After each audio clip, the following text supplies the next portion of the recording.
What's up, y'all? This is Miss Maggie T, and we have a special episode of the Heavy Hitters. And I see, make sure we got you on. That's okay. Sorry about that.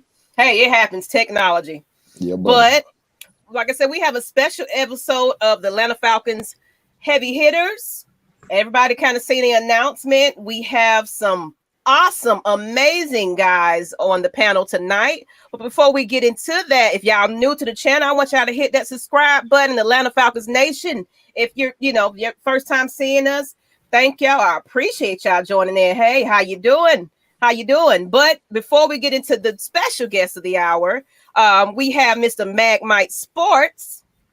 We have Jew Talk Sports. And we have Mr. K Styles right about here. Y'all regular heavy hitters. But guess what? We have a couple of actual real heavy hitters on the panel tonight. And who we got right here? We have Mr. Kynan. I'm going to say it in the order that you're in. Kynan Forney and Mr. Chris Draft. How are you guys tonight? Good. What's up? Thank y'all for joining us tonight. This is going to be amazing. Just to have not one, but two former Falcons players. What's going on, guys? So, for further ado, just introduce yourself, and then we'll go ahead and get into these questions. Go ahead, CD. So Chris Draft, former Atlanta Falcon, number 50. And I know we're going to have a bunch of questions, so I'm just going to leave it at that. Linebacker come after you for the Falcons. All right. You need to go ahead and suit back up and go ahead and get them. That's what we really need. I love it. That's what you need to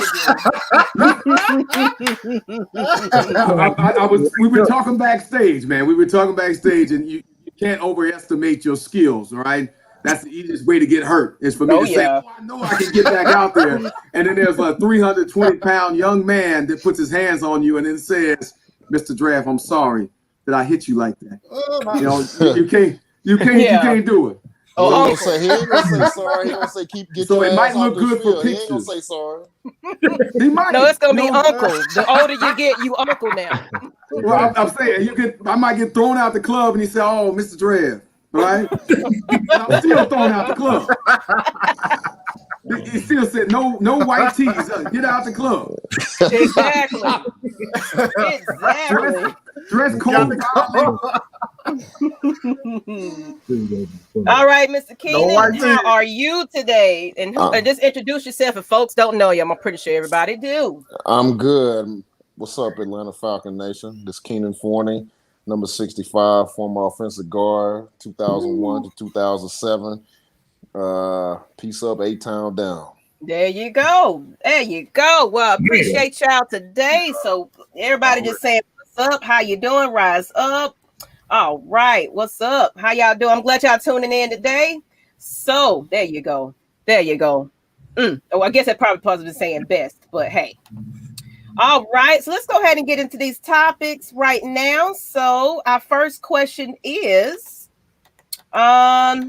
what inspired you to play football? You want to get that one first, CD, or you want me to take it?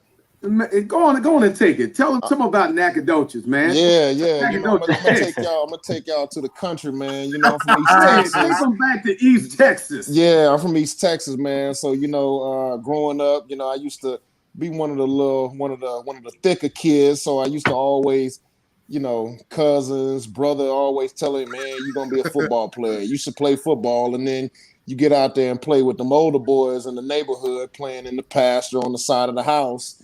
And, you play kill the man with the ball. I don't know what they call it in other places. Some people call it throw them up, blow them up. But, you play out there with them older kids, hey, you can't, ain't no crying. You crying, you can't play no more.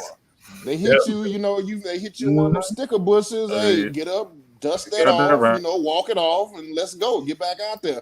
You get in the ant pile, Oh, they did that to you too? Oh man, come on now. Hey, you remember them little sticker bugs that used to get stuck on you? Oh, yes.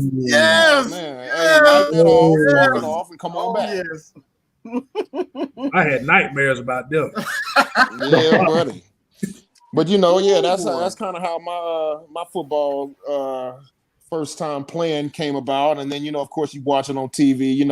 Back in the 90s, the Dallas Cowboys were real popular. They won a Super Bowl. So, I was a big fan of the Cowboys offensive line with, I can name all of them, but I'm going to name one of them who happens to be my cousin, Larry Allen, So okay. Hearing that he was, one of my cousins, that did a lot for me. I was just like, wow, you see somebody that's, a relative of yours can do it, and it kind of gives you that motivation. And, yeah, man, it was something else just to see, a cousin of mine playing for the Super Bowl champs back then. Oh, yes. That's definitely big. That's definitely big. I did not know that. I did not know that. We're learning over here today. I love Larry Allen.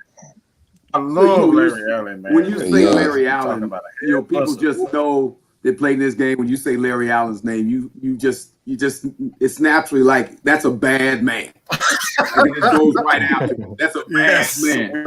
And ain't no shut your mouth. It's like there's a bad man. You better watch out. But let me give you some Dallas Cowboy connection for myself too. So you said what inspired me to play? I saw Tony Dorsett play when I was young. I'm 4 or 5 years old. Dallas Cowboys were the truth. 33 is rolling and running that rock, and he looked just like my dad. Just like my dad. The initials are the same. My dad is Tony Draft. Tony Dorsett. They looked alike, same height, same age, and it was like, man, I'm gonna be running back. I'm gonna wear 33. I'm gonna do this. And I that's when I first wanted to play football. But I'm very it's very important to say that you can want to play football and then you play football. You play football. And I remember when I first came out on the field, I was 10 years old. I'm playing in our youth football, junior All-Americans, what we called it in Orange County. And I come out on the field and, they ask you what position you're going to play. All right. And I'm like, what time it is. It's my time. I'm about to play some football. You know what time it is. I am the running back. Where's my number? 33. Let's go get it. They said, you're going to be an offensive lineman. I said, no. Man. I'm a running back. No, you're going to be a defensive lineman. I said, no. You don't see this. You don't see this. This is the running back. So I remember trying to show them over the first couple of days of practice of how they were completely mistaken. And they must have lost their mind to not have me as running back, and just ran all over the place. So tired, so sore. And I learned the most important fact in terms of playing football is that if you want to play well, if you want to play at the level that you need to, you're going to have to go to work. And when I went to work, I'd played other sports before. I played soccer, baseball, all those things, but there's nothing that'll have your body sore like some football. Oh, I remember being at home after those first couple of practices, and I'm like, man, they not let me play running back, and I'm sore and I'm hurting, and he's looking at me like, you just gonna work that soreness out, right? Yep. Get right back up and do it again. Yeah, they ain't no excuses. You gonna play the positions they put you in, and you gonna work that soreness out. And I love it that this 10 years old learned really what commitment looks like. It really made this huge impact because it said that you have a plan.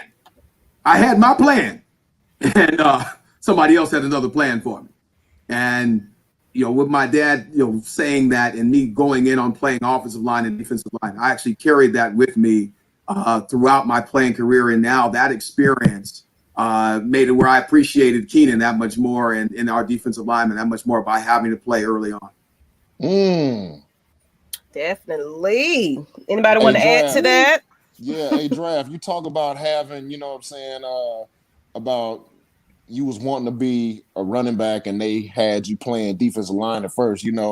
I sit up and think back, football wasn't always like my first choice neither. I thought I was going to be the next Jose Canseco. I used to play baseball growing up, and, one of them things, man, I had that thick gene and I grew out of it, man. So next thing you know, hey, there I am on the football field. I've been playing baseball since about 6-7 years old, bro. So Oh, Yeah. baseball. Yeah, I love baseball.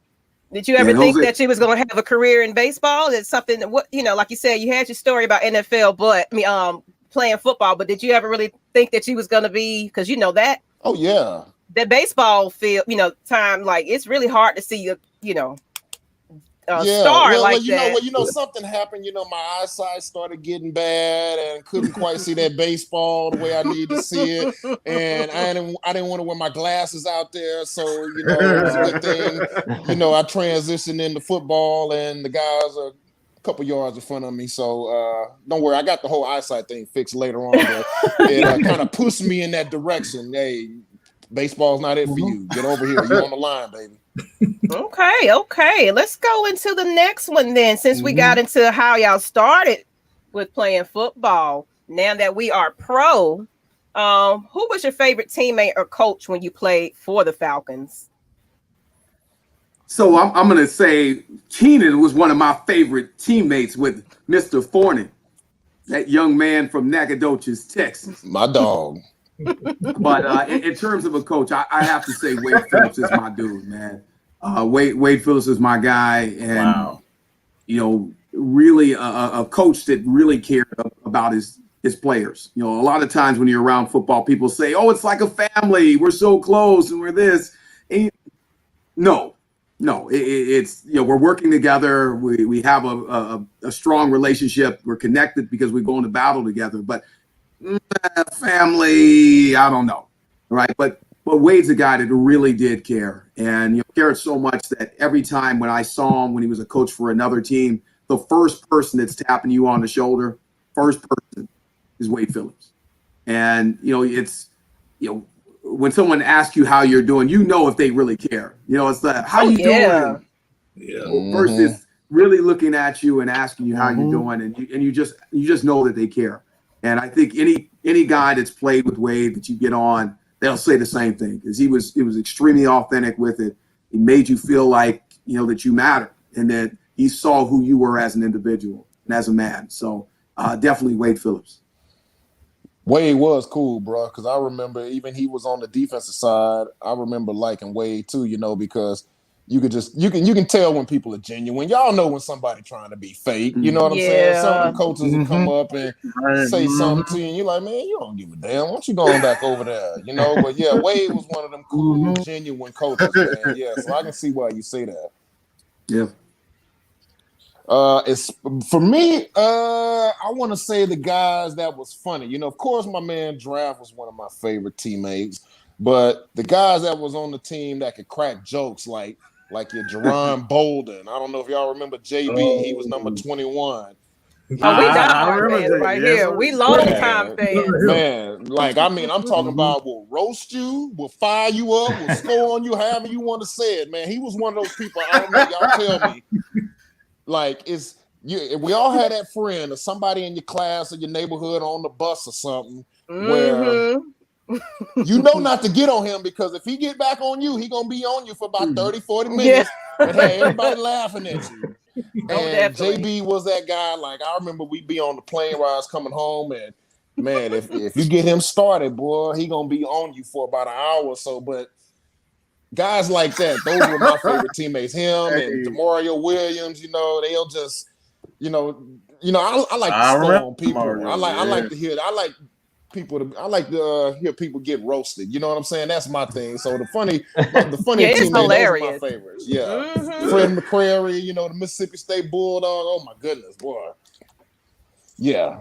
And I mean, those jokes during those times, because during the football season, it's a long season. You count in all the training camp, and you need something to kind of get your mind off of how your body's feeling, because we always had this famous saying once the football season started on the first day of training camp. What was that, Draft? This is the best that you're going to feel all year. The rest of the year, your body's going to be in a constant state of inflammation. So you need something to kind of get your mind off of it, just to kind of make it go by, because, it's a long season, y'all. Trust me, it's a long year of football.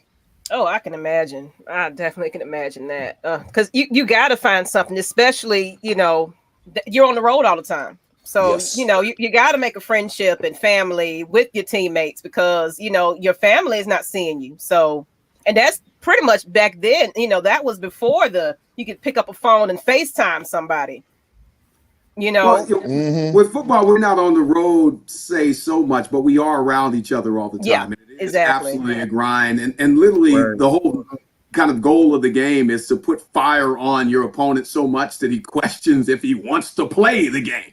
So, when you're walking in that building, regardless of how much somebody is paid, I mean, that's just to understand the kind of the violence of this game is you still are questioning, like, all right, let me make sure this stuff is right. Because I'm about to go against Kynan today. It's not like, I'm a linebacker, I'm just showing up. But to play linebacker is to be ready to run into Kynan, and then the running back, bam. And if I'm not in the right mind to do that, shoot, man, you better get my mind right. Yeah. Yeah, them linebackers, man, y'all got to come down here. Y'all got to play with the big boys, and y'all got to tackle them boys 230, 40 pounds coming through there. You know what I'm saying? Sometimes with one arm while engaged and wrestling with us. That's that's where I got a question for y'all. That's exactly where I have a question. That's why I have a question for you. I know where you're going. You guys just said, one, you got to get ready for those opponents. Which guy, Kynan, Chris, which guys, it could be more than one. Which guy that you were really, I say, dreaded or you love to compete against, that you knew he was going to bring it and you knew it was going to be a long, hard day? You want to take that one, Draft, first, or should I? You can do it first, King. Okay. I will say this. Over time, there wasn't anybody that I was out there. My first couple of years, there were guys I was nervous of, but then over time, there weren't anybody that I was scared of. But then, there was some guys that I was like, okay, you know what? As soon as you saw them on the schedule, you knew you had to get mentally ready for them months before you saw them, or even when that game on Sunday is over with and you got them next Sunday, you already getting into your mindset for how you got to play a week later. You know what I mean? Like, let's just say Sunday, 4:00, the game's over with. You're playing Tampa Bay next week. Okay, man, I got to get my body right. I got to get my mind right so I can be ready this same time next week. And for me, like, going against the Tampa Bay Buccaneers, their defense, because they had Simeon Rice on one side, Sapp on another side, Booger McFarland at nose. Man. Yeah, Greg Spires at end, Derek Brooks, Shelton Quarles, Brian Kelly, Rondé Barber, John Lentz. Oh, you're bringing it back. Yeah, I remember all those guys because you like that was a badass defense. Let's be honest. That was a badass defense. Technicians, man. Technicians, and they played hard, and man, they were very talented up front. I mean, they were running cover 2. They weren't bringing too many extra guys to blitz. They was getting there with 4 guys, and honestly, and really the one guy on that defensive front that we would go back and forth was Booger McFarland, the guy that's calling, the Monday Night Football game. Well, he's not doing the Monday Night Football game, but y'all know who he is. But me and Booger, we used to go at it and it was one of those things where every time we get ready to play each other, we see each other at midfield before the game, and we didn't have nothing at all to say to each other. I kind of look at him, he look at me, and we so you know what it is. See you in about 20 minutes. Exactly, right? You know what it is. And when the game's over with, we're going to dap each other. Hey, man, you know what it is, But every time we played each other, it was always I would have a really good game or he would have a really good game. There'd be no in between. Because, man, I don't know. It was just one of the, I guess that was my nemesis. That was one of those guys. There's a bunch of guys, but him in particular, there was never a tie between us. Let's just say that. Some players bring out the best in you, definitely. You got to bring your A game for a lot of players, but that makes you better a lot of times. Oh yeah, very much so. Like in the off season when you're training and working out, there's some times, in June where you don't feel like getting underneath that squat rack after an OTA practice, and then you get to thinking to yourself, I better get up underneath the squat rack because I know Booger down in Tampa getting up underneath it. Be damned if my knee is sore. Be damned if if my ankle or whatever. So I got to get this weight because I don't want to be light when I see him in September, October, November, whenever it is we got to meet up. So, going to, like you said, going against those guys that bring out the best in you, it brings out the best of you year round because it ain't no half stepping like Big Daddy Kane in June, July, whenever you're trying to get ready for him. They're gonna have stepping. But yeah, Katie, you hit that right on, man. There's always those teams that are just that they can be a team, so it's not even just a player. But I'm going to give you one player that had people scared like crazy, and that is Barry Sanders. His last year in the league was my rookie year with the Chicago Bears, and my roommate from Stanford, he played with the Minnesota Vikings, and he had called before we had played Detroit and just kind of gave me a feeling.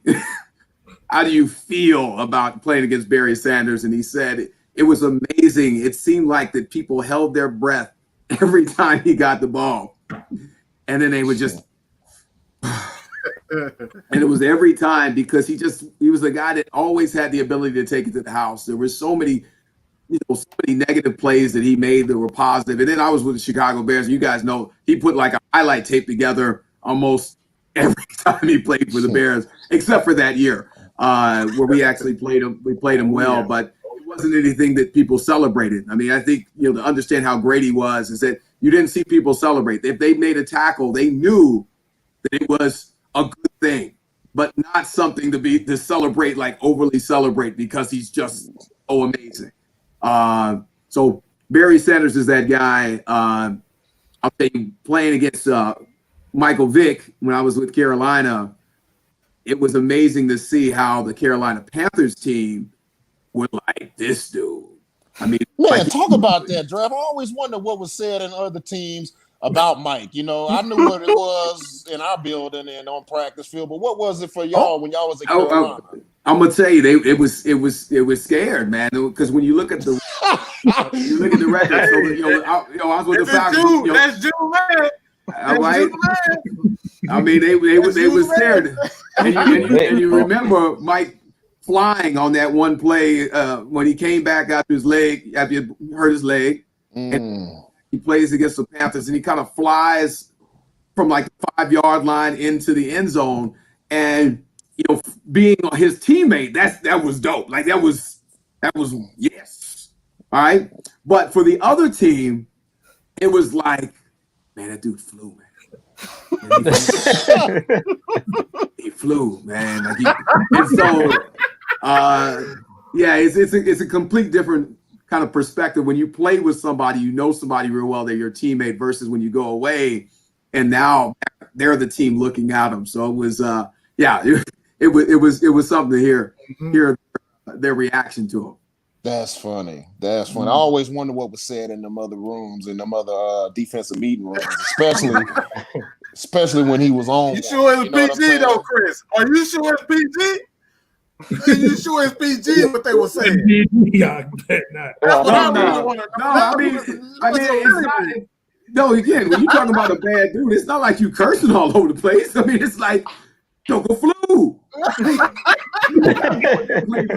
mean, it's not like a bunch of cursing. It's like, how did he do that? He flew. All right. I mean, that's, they watched him, and it's like they were replaying that, this of how he did something, and they can't explain it. Like, right. But again, from the Falcons, we saw stuff like that, but that was our teammates. So for me, as a defensive player, every time I saw him, I was like, dude, don't expose yourself that way. Don't do it. Oh, touchdown. Don't do it. Oh, first down. Hey, Chris, wasn't it crazy? It's just like every day you would just see him do something and you get to where you just got used to it, And then it was like the year after he left and he was gone, you kind of was like, God, dog, man, Superman ain't here no more. He can't. It's like those amazing, well, not like, but right. It's exactly what it was, man. Them amazing plays left with him, that energy left with him, because you just always knew he was going to do something that was just beyond, anything that you could think about. He would just do something at that quarterback position, and you just be like, God, dog, man. Like there'd be times, Chris, in a game, he would do something, And we'd all be in the huddle looking up at the Georgia Dome Jumbotron like, God dang, boy, look at that. And he'd be looking at it like, yeah. It's real, Kynan. I mean, I think the only thing for me when I think back, I wish that he was coached in a way where you see a Lamar Jackson right now, you see a Patrick Mahomes, you see a Russell Wilson, guys that are mobile and then understand how to get yards and get down. Because that guy, as long as I played, he had the best arm ever seen, right? He's the best arm. But the problem was he didn't know how to put that touch. That Russell Wilson ball that goes, woo! Right? And if he could have had that, and again, with an understanding of I'm sorry. Yeah, give us I'm about to say, I got a couple questions. And some of the other guys, I don't know about, how it did for them, but I know for me, it gave me a lot of motivation. Like, man, you know what? You can be a low round pick or free agent, because I was a 7th round. That gave me a lot of inspiration. Like, man, I can come in and do this thing, man. This guy right here did it, and he wasn't your prototypical linebacker size, for middle linebacker. He was about 5'10", about 240. But he'll drop that thing on you. You know what I'm saying? You come in there slipping. And Jesse was just so cool. I see him to this day, man, and he's same as ever, man. That's that's to me, he needs to be in the Hall of Fame. He should be in the Hall of Fame, not just maybe if not for his playing ability, but just for the type of person he is. Hey, Jew, you got a question? Hey, man, they already made my night. As Mike was saying, Mike Vick is my guy. He the reason why I ride with the Falcons. I actually grew up in the Hampton Roads area. Y'all know he's from Hampton, Newport News area. So I grew up out Virginia. So when Michael Vick, when he was in that era, I was growing up. I was in high school. So to me, he was the man. Like, he could walk on water, man. I seen him do stuff in the game, and I'm like, he must see TV. That's the nickname I gave him. Must see TV. I knew when I set on my TV every Sunday, Monday Night Football, I'm gonna see something I ain't never seen before. But I just want to ask you guys, what's your favorite Michael Vick story? Because I seen Forney in his documentary talking about how Vick ran on the field for the first time with some chapstick in his hand, and like he was this ultra confident. So I want to know, what's the y'all story? What's y'all favorite Michael Vick story? I remember that. Hey, to be honest, even that story. That story that I told, I missed a couple things from it because, like, I was a rookie starting my first game. I'm out there nervous as hell, but seeing him walk out there in the huddle just kind of, he made the play call. Hey, all right. And Jamal Anderson looked like, man, what the are you doing? I'm nervous. I'm looking. He kind of set me at ease with his cool and his calm. You know what I'm saying? So seeing that, I was just like, yo, man, this cat here, he different. Like, okay. Yeah, it's hard. It's hard to say which play as it relates to Mike. I mean, again, there's so many. I think there's going to be tons of highlights of that Green Bay playoff game this week. The Falcons go up to Green Bay, so you're going to see a whole bunch of that. But I mean, it's really that Mike. If I say it as a collective, actually, let me get it. So, what is my favorite play? The favorite play is in Minnesota. Overtime and. Oh, yeah. And he ran into the locker room, didn't he, I think? Yeah, I had finished off games in high school where I was running the ball and I kind of, put the game to bed and ran in. But it was like the first time that I really been somebody else doing that. And then in that fashion, it was absolutely ridiculous. It was like you saw him go back and he looked a little bit and he said, you know what? This game is over. Bam. He's running. Put a little extra burst on it. They run into each other. A little bit more. Another burst runs in each other. I mean, and then game is over. And to think of what that run means is you have like some of the most amazing athletes in the world that he literally messed up their angle because he was able to put it into another gear and did that twice. Like, that stuff doesn't happen, that they could mess up like that 2 times and then took it to the house and it was done. Like, I was like, that's on another level. Yeah, brother. Hey, he was balling that whole game, bro. I think he might have had like 175 on they. I was just about to cut. I think he might have had about $175 on that day, man. Hey, Draft. Here's another funny one for you. You was with Carolina at the time. Check this out. I don't know but check this out. So I forget what year it was, but we played y'all the first game, and Mike was running all over the field like we was cutting up or whatever, right? And defense, they was having to chase him and and your boy Mike Minna, number 30, the safety, right? I remember towards the end of the game in the fourth quarter, he was chasing Mike, and he got up and he had his hands on his and I walked by him. I said, "Hey man, he fast," and he looked at me. Man, sometimes that's all you can say, brother. That I was watching Lamar Jackson last night early in the game when he ran a couple of those plays where you just looked at him like, yeah, man, he real fast, bro. He's fast. Mm-hmm. Yeah, man. He has so much. Man, he has so much ability, y'all. Like, I tell people this all the time. Like, we had our Steve Young, we had our John Elway here. We had our quarterback to take us to get the Lombardi. It's just just didn't get it done, man. And but you know what? Even with that said, it's still so many great memories. Like we sitting here talking about it. Man, I got all kind of pictures, and every so often I'll pull up some on YouTube and. Somebody has something on there where they show like the old ESPN highlights, how you were saying, my man, like you turn on Monday night and they showing the clips from Sunday, and it was just like watching a damn video game. That joke out there.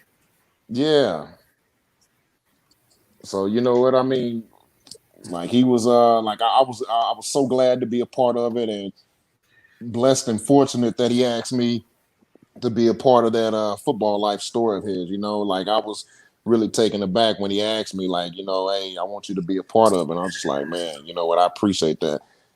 Cause man, it was a great honor. It was a great honor for me. It was a great honor for me. I'll just say that. What's up? That's for both of you guys. I got a question for both of you guys, man. With that said, it's a lot of, I wouldn't necessarily say negativity, but a lot of people haven't forgiven Mike, the way I think he did. What is the most, I want to phrase this right.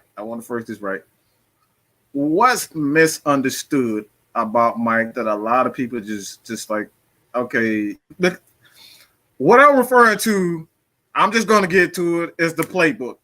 Mike didn't study the playbook. Mike didn't do this. Mike didn't do that. But when you're a gifted athlete the way he is, do you really have to study the playbook the way that, that he said? Because things come so easily with him. Mm-hmm. It comes so easily with him. You know what I'm saying? So it's like, yeah, he's the quarterback, but he's so gifted. You can't do the things that Michael Vick can do. You can't do this. You can't do that. Is that something that a lot of people kind of, look at Mike and say, Mike's just lazy, Mike is this. Was Mike anything like that, man? Well, I think there's one misconception. You do have to look at the playbook. You can't just not know what to do out there. You know what I mean? Maybe he didn't get into it as much as some of those other guys, the other quarterbacks around the league, but there's no way that you can not look at not look at the playbook. You know what I'm saying? So yeah, I wouldn't just say that he was just lazy either, because here's the thing, Mike practiced every day. He wasn't sitting up in the training room, not out there on the field practicing. I hardly remember any time where he was just like, nah, I ain't gonna practice today. Nah. He was out there practicing every day, unless he was hurt or something like that, which was rare. He had that one time where he broke his leg and he couldn't practice, but no, Mike wasn't lazy. Now could he have, maybe did more, and got more out of his talents? Yes, but as far as like being lazy, No, because to me, when you say somebody laid, that means that just they just sitting on their ass, they ain't doing shit. Nuh-uh. He was out there at practice all the time. He was out there working. He was out there in the off season doing the training. Yeah. So I think I was alluding to it a little bit earlier, and that is that, you know, the idea of, was he coached at the maximum level? And, you know, it kind of goes to what you were saying. If you're that good, do you really need to study? And the answer is yes, you do. Because if you're that good and you don't study as much, think of how good you would be if you did, right? And I think, you know, the problem with Mike was that he actually was so good, he made coaches in the fans, right? I mean, if you look at Philadelphia Eagles, the Philadelphia Eagles, they were running a West Coast offense. They ran the ball. And then all of a sudden, Mike becomes the starting starting quarterback, and all of a sudden they're doing straight drop back, 5 and 7 yard drop backs, and they're wondering why he's getting hit so much. They're not running the ball, so they're not doing any play pass because he could throw the ball further than they ever could see somebody throw. Like they couldn't outthrow. He couldn't outthrow a Deshaun. Deshaun as he's running it. So I guess what I'm saying is that the hardest part for Mike is that the coaches did not continue to coach him the whole time. And if they did, with really understanding where we see our guys like Lamar Jackson, Russell Wilson, and Patrick Mahomes, and some of these other guys, that you can be mobile without taking hits. You can be accurate. We just have to play to your strengths and coach you. I mean, if that happened, oh my goodness, it would have been ridiculous. Hey, another thing to add on to that too, bro, is, you know, when Dan Reeves was here, you know, he was, you know, I think Dan Reeves kind of had that father figure, you know, don't mess with me, you know, don't play around with me type attitude, you know. And I think if Dan might have been here a little bit longer, you know, that might have forced Mike into, you know, but who knows? I mean, but I just know that, you know, that year that Mike was first, the start of that first year, you know, I know Dan, you know, come on, because you know how Dan was, draft. You might be sitting in the locker room talking about God knows what, and Dan walk in there, you straighten up. Like your pops walk in there, you know, you know, whatever foolishness you was talking about, it's out the window. You straighten up, right? That's right. Hey, absolutely. Shout out to Coach Reeves. I love Coach Reeves. Shout out Coach Reeves. I miss them. Hey, Reeves, do that dirty bird. I miss all of that. But guess what, fellas? We are up on our half hour. So, like I said before, if you want to stick on, we're gonna go into the heavy hitter show where we finna recap this, you know, the game Sunday. If you want to hang tight, you're more than welcome. But I know you said you had some prior engagement, so we want to just give you the floor for a minute. Let everybody know where to find you and just kind of what's upcoming for you. Yes, my Twitter handle is Kynan Forney 65. My Instagram handle is F65 Performance. Right now, I'm training different offensive linemen in the area. I'm at Dash Performance in Lawrenceville, Georgia. It's right off the Sugarloaf exit, right next to the new Papados, for young offensive linemen. If you want to come get coached up, if you want to take your game to the next level, come holler at me. I've had different high school kids going Division I. I just had the first offensive tackle taken in the draft, Andrew Thomas from Lithonia, or from Georgia, University of Georgia. I was training him this offseason. So I do it all. I got high school, college, pros. You know, and I just like to be a mentor to young kids, man, you know, just to speak some positivity into them, you know, because I've been blessed so much. So I consider it an honor, and I must give back. Is there a website we can find all your information, everything? So I can put that in the chat for everyone to kind of, you know, look for you and everything. The website of the actual facility is DASH, DASH Performance. That's an acronym for Developing Athletes Starts Here. They have a website.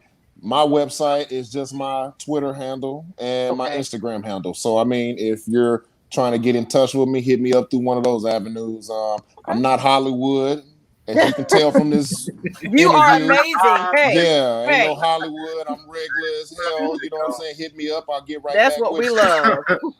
But here's the other thing. Don't hit me up if you ain't trying to work. You know what I'm saying? Hey, that's all right. That's what I'm talking about. That's right. Okay, thank you for that. I know you said you needed to hop off, so I really appreciate you taking the time out to interview with us. It was we need blessing. to do this again. CD, we need to do Absolutely, this, man. We need to do this again, yo. Hey, hit us up. Hey, let's make that happen. Let's make that happen. But I appreciate y'all. I gotta help my baby girl get ready for this science test tomorrow. You know what I'm saying? Yeah. But yeah, hey, let's talk about that a little bit more. We do this again. All right. Okay, appreciate Sounds you. like Thank a plan. you. All right, thank you. Peace, y'all. All right. One love. And so, did you want it to hang on and tell everybody about how to find you, or did you want to join us in the conversation? I might hang out here for a little bit, but I'll just say a little bit so that when I have to jump off, I can just slide right off the call. But yeah, you guys know the work we've been doing. My wife Keisha passed from lung cancer in December of 2010, right when I finished up playing in the NFL. And actually, she was diagnosed in 2010, passed December of 2011, and before she passed, we had a chance to get married, and when we got married, she asked if our family and friends would support the foundation so that we could create our team draft initiative that's changing the face of lung cancer.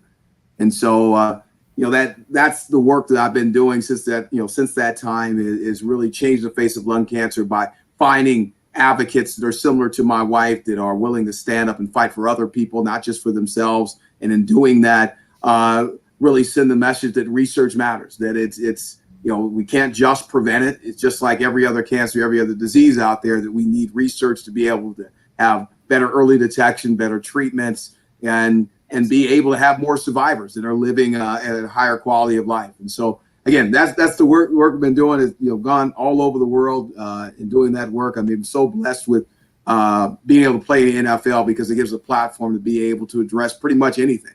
The key is about having the relationships with your community so you can get it done. So it's not just one person saying something, but the team building skills I learned by playing football, I apply those directly to everything that we're doing. And that is, again, building a team of advocates that want to stand up, building a team of experts that are willing to take a stand, and again, making it clear that research matters and that we are fighting for our survivors, and the only way we can fight for them is with a complete sense of urgency. Definitely. I actually had an uncle that passed away of lung cancer, so I totally understand. I totally understand where you're coming from. Okay. All right. Okay. All right. So we're getting ready to get into the meat and potatoes of this show, the heavy hitters. We got to talk about Sunday. So I'm going to let y'all have this. I'll probably jump off to let y'all have y'all show. But let's go. Sunday. Oh my God. I know y'all about to start it up.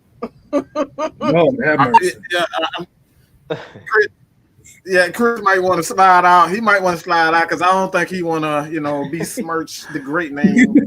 I know you guys are gonna fire it up a little bit. Again, just because I'm sitting right here, and at the end of the day, you have to be honest about the game. I mean, when you come on Monday, if you want to make any changes, you have to be honest about it. That's why Monday can be very difficult, because you're gonna have to sit there and watch that tape.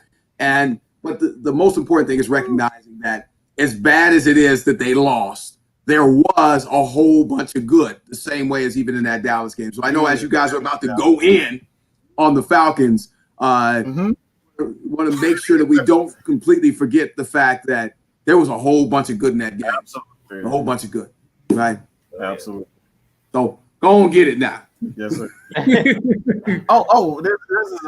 This is a positive place for Atlanta Falcons football. So trust me, this is what we do here. We're fair and we're honest, and we share nothing but the facts and the truth. So I appreciate you joining. If you want to, step off and let us do our thing, that's fine. We definitely love everything that you're doing, not only for the community but for the Atlanta Falcons. Well, hey, you guys have a great show, man. get our people a little bit fired up and get them ready. I mean, we got to be honest about it, but then at the same time, make sure our fans still stay energized for this game. Right? Thank you. Always. Thank y'all for having me, man. Absolutely. Thank you for your time. Thank you. Appreciate it, man. All right. Whew. Hey, man. Look. Oh, my gosh. I'm going to just say this, man.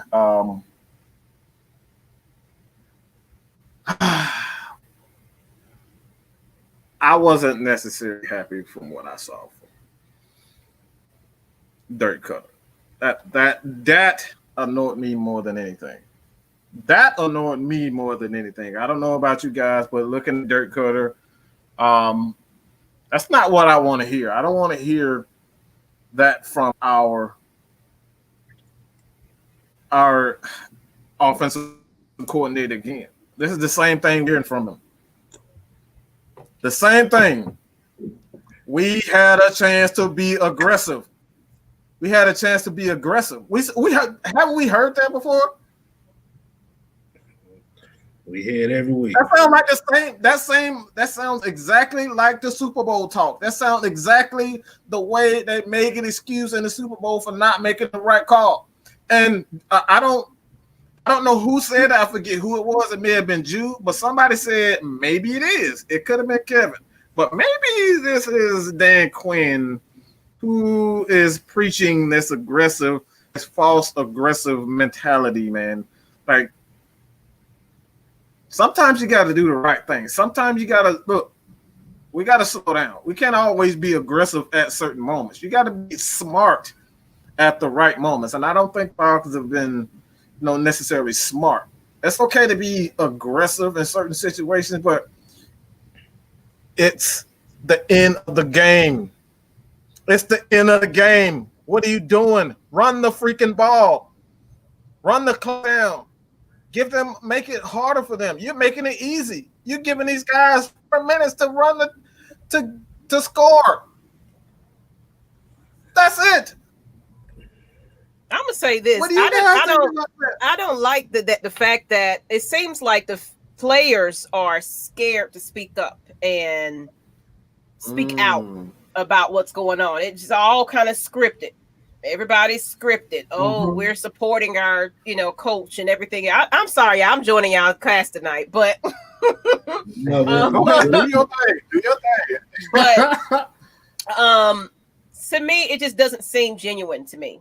Like, y'all have to be frustrated.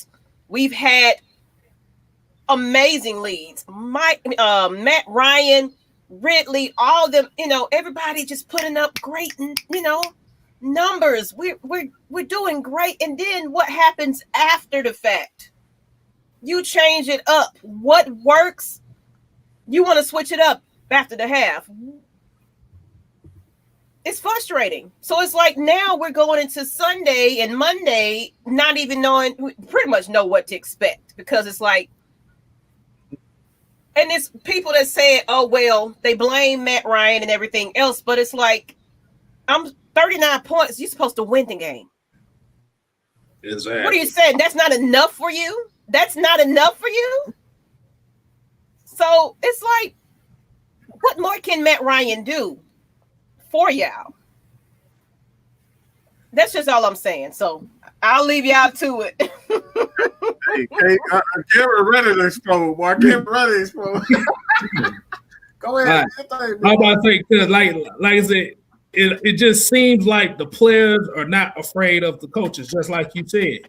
Yeah. Just like our guest, like Drafts Forney said with Dan Reeves, if he walks in the room, you know when to shut the fuck up. I don't think this team has that culture, those type of coaches that'll put that fear in.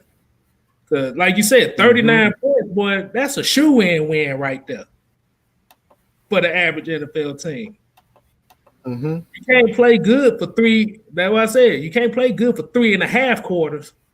You gotta play good for 60 minutes. And if I gotta go one more week talking about 60 minutes, I'm about to go watch. We have to play 4 quarters, guys. Remember that. They just let up.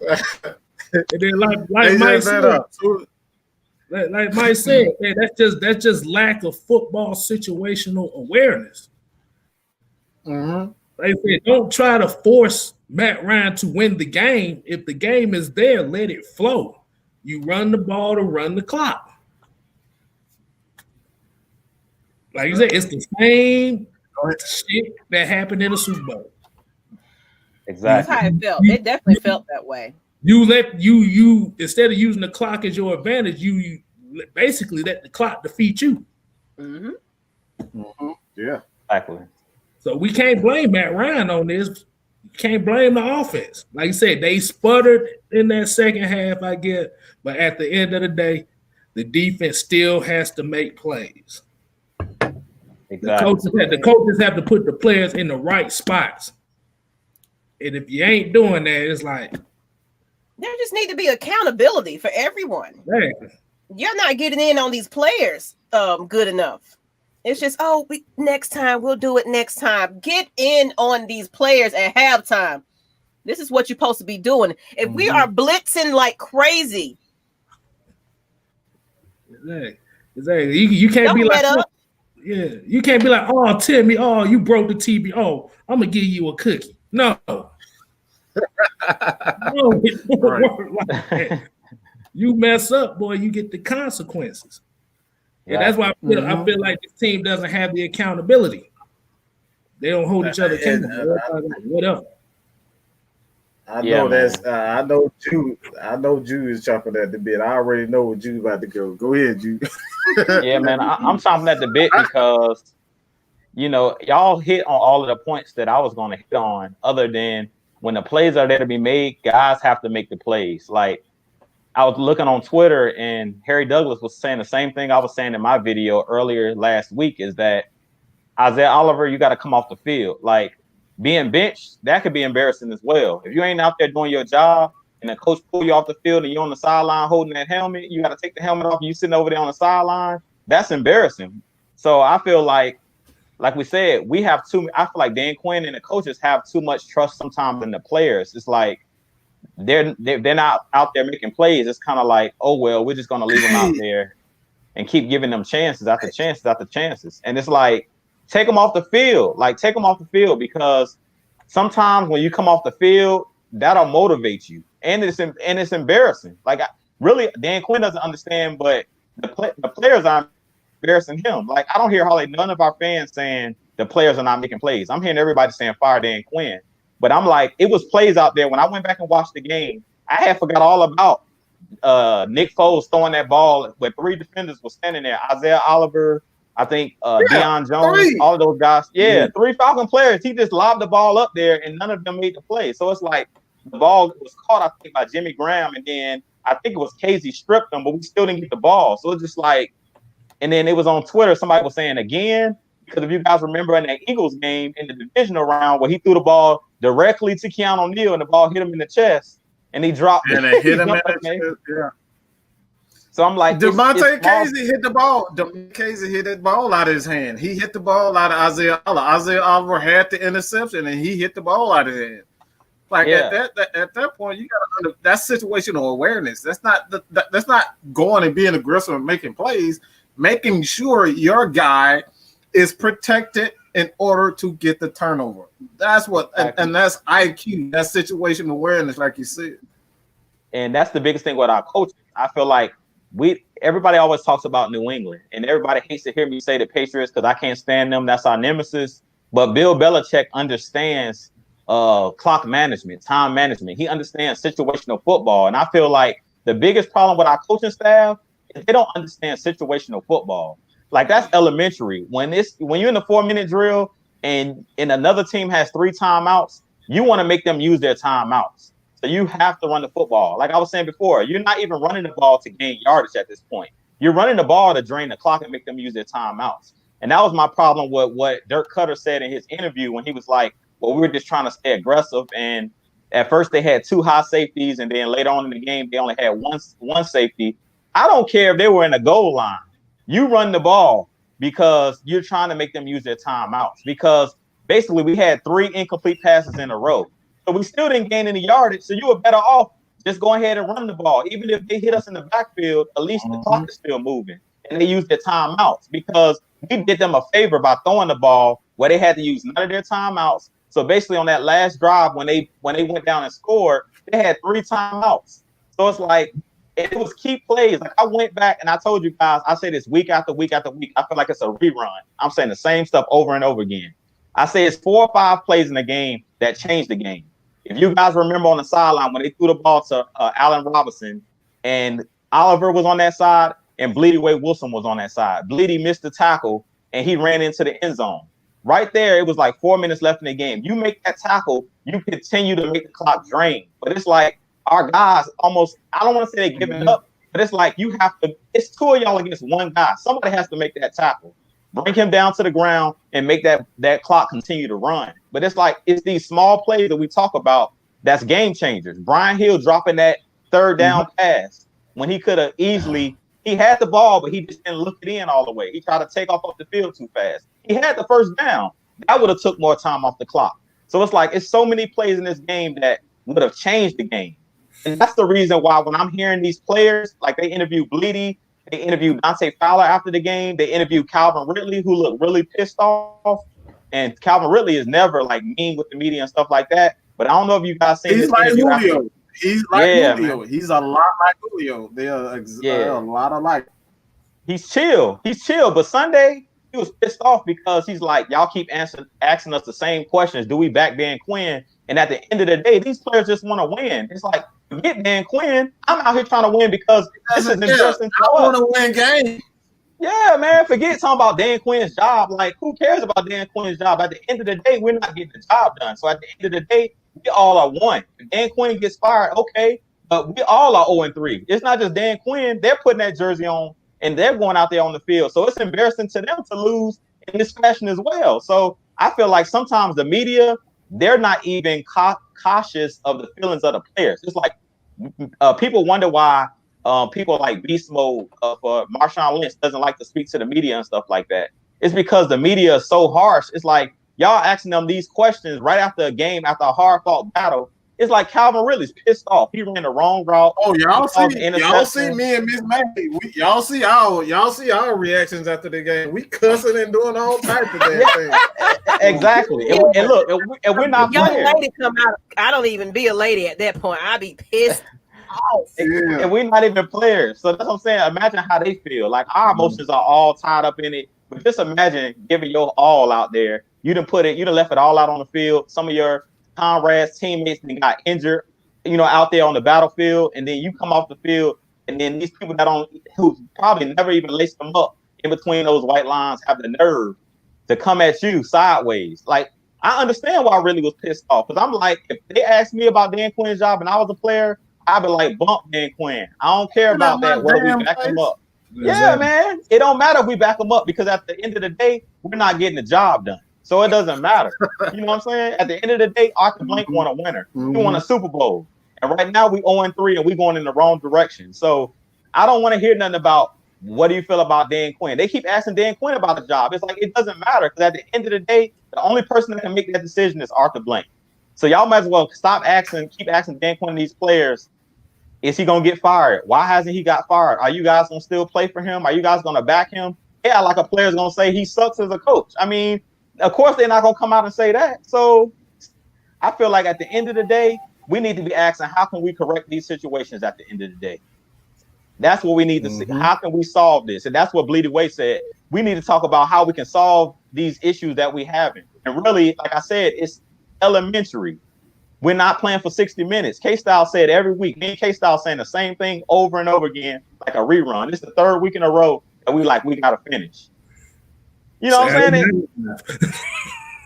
Exactly. It's crazy. And then like people say, Dan Quinn says the same thing every week. I mean, it's coach speak. What is he going to say when you keep doing the same thing over and over again? What the hell do you want to say? Mean. He need to be mean. Like, yeah, I'm sorry. He need to be getting in and show, like, you know what? Because who that?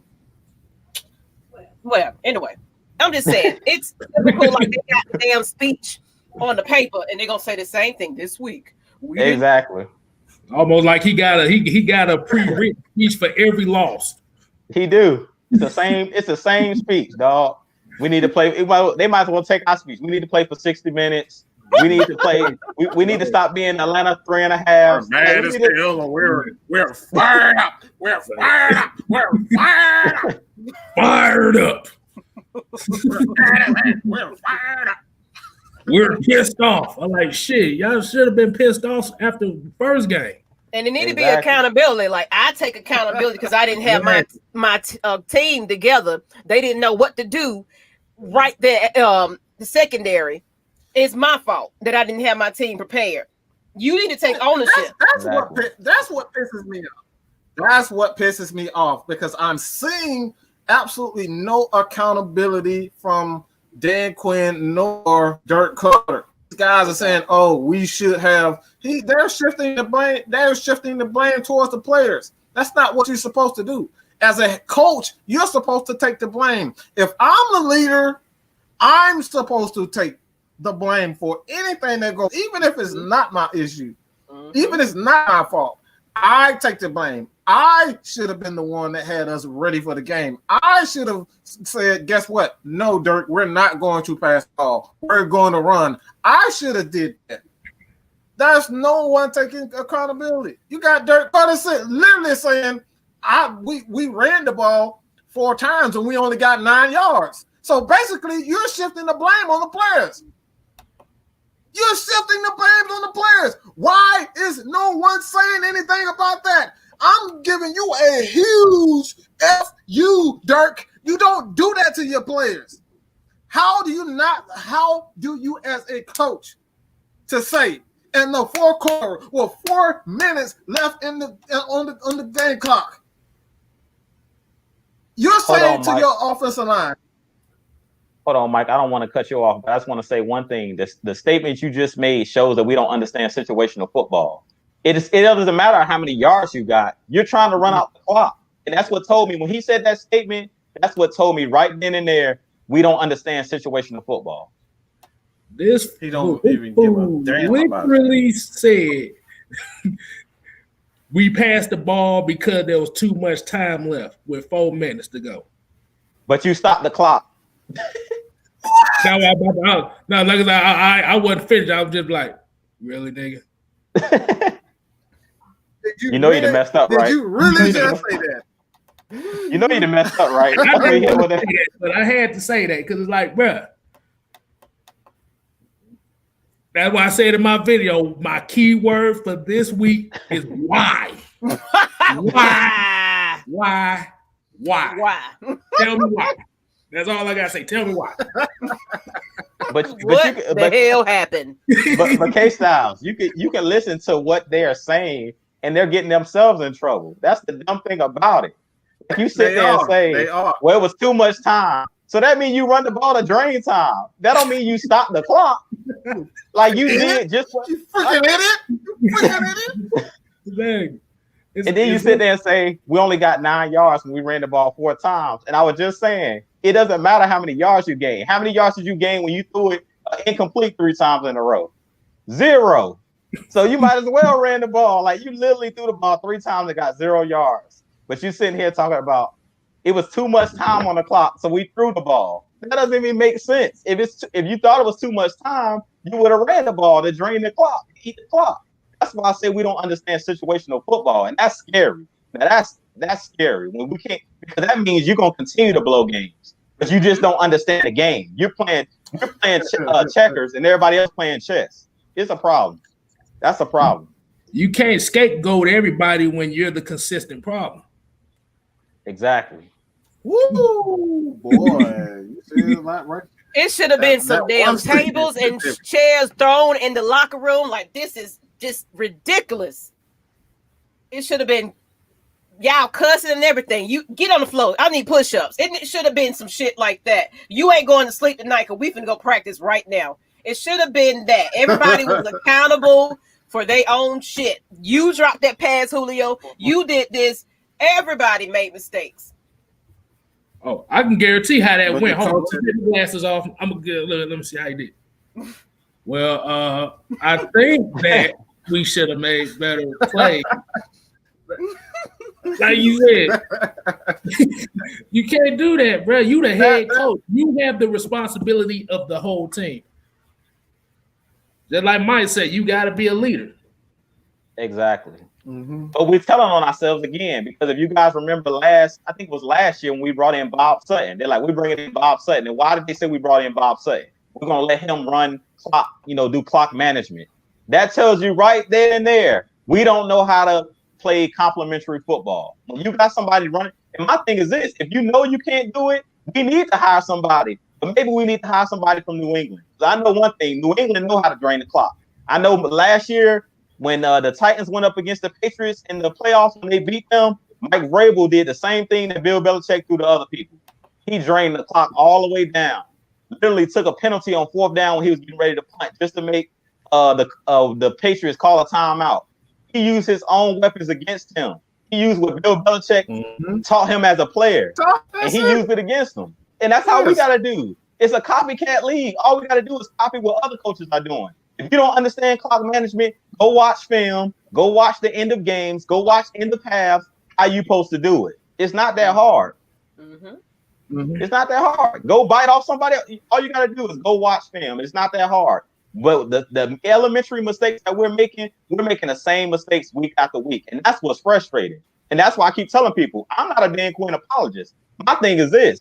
For all of those people that's dreaming and thinking Dan Quinn's going to get fired after a game, Arthur Blank don't move that way. That's not the way he moves. He's a businessman. So he's not going to just go on the podium and say, you know what, I'm going to let Dan Quinn go after a game. That's not how he get down. So if that's what you fans want, I'm sorry that I got to break it to you like this, but I see Dan Quinn here the rest of the season. Even if we go 0-16, because Arthur Blank, that's not the type of person he is, the type of owner he is, that he's going to try to embarrass a coach. He's not going to do it. So we might as well just sit tight, hope that Dan Quinn and these guys can turn it around. If they don't, he's out of here. I'm hoping. I'm so sick of hoping. Exactly. We gonna win this week. Right. Exactly. Exactly. But all those people that keep saying fire Dan Quinn over and over again, that's not going to solve anything. Because at the end of the day, he's not about to be fired in the middle of the season. I'm telling you guys right now, he's not, because who are we going to bring in? That's the problem. Exactly. It's like, that's my thing. Yeah, who we gonna bring in? We're gonna hire Dirk Cutter, who just said that we knew that it was too much time, so we threw the ball. I mean, who we gonna move into the head coach position? Someone said John Robinson. Oh Lord, who was that? John Robinson. Let me. He's a general manager. People want everybody else's trash. We don't know anything about John Robinson except for he being in New England. Okay. Do you know that Thomas Dimitroff is from that New England tree also? So a lot of people. Scott Pioli is from that New England, that New England tree also. So it's a lot of people. It's a copycat league, like you said. This is a copycat league. I don't care about GMs per se. We have a guy, for the most part, who's here and who's built a championship. He was a part of that Tampa Bay regime, and he's our own Rich McKay, and he's a head of the rules competition committee in NFL. So we have a very capable a guy who's capable of building a champion. He was with Tony Dungy, the cover two, that New England. He knows players and coaches around the league. So I'm not worried about GM with the Atlanta Falcons. That's something I'm not worried about. We have a very good team president and Rich McKay, who's been in the league. You always hear me say this, I want guys with experience. Rich McKay has experience, and I'm not concerned about anything when it comes down to scouting players. I know a lot of people say, but look, this is the thing about scouting players and Thomas Dimitroff, and this is why I give Thomas Dimitroff just a little bit of a break. It's because those are Dan Quinn's guys who he wants to run for his team. Those aren't what Thomas Dimitroff wants for himself. That's where we have to get through our heads. That's not who Thomas Dimitroff wants for himself. If we wanted Thomas Dimitroff to completely have a team for himself, give him complete control. Give him complete control and then see what Thomas Dimitroff can do. He doesn't have complete control. Therefore, the offensive coordinator and the defensive coordinator or the head coach. Those three guys get to pick and choose of which talent that they want, how they are going to really kind of get into their scheme as far as Dirk Cutter, the receivers that he wants, the tight ends that he wants, the type of guards, center guards. These are the things that come into play when you have a GM. GM without complete control, outside a guy like Ozzie Newsome with the Ravens. Ozzie Newsome has complete control over that organization. When he was there, he had complete control. Thomas Dimitroff does not, and this is why I constantly have to remind people that these guys do not have complete control. Until we have a GM or a head coach that has complete control, this will always be an organizational failure. So I'm not going to say this is all Thomas Dimitroff's fault. This is not all Dan Quinn or Matt Ryan or Julio. This is Arthur Blank's failure. This is Rich McKay's failure. Everyone together are responsible for this mess that we have right now. So let's stop saying fire Dan Quinn. Okay, even myself, we got to stop with this fire Dan Quinn, because Dan Quinn did not create this mess on his own. This is everyone's mess, to be honest. Or you could do the new story. You can get Andre Rison in here. If y'all want to find that. No. Hey, I already covered that one. So that's what I'm saying. How y'all feel about that? He want to be coach. How do y'all feel about that? He want to be Deion so badly. I'm good. I'm good on that. That's all. We good. I'm good on that. No.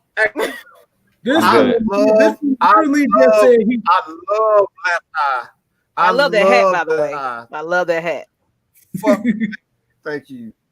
Fuck Andre Rison for the rest of his life. Never mind.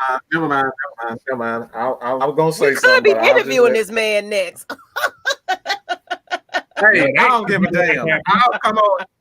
Hey, he digressed. Don't do it, Mike. Don't do it, Mike. But for real, say what you gotta say. I love Lisa. All right, I love. No, I don't need to do that. No.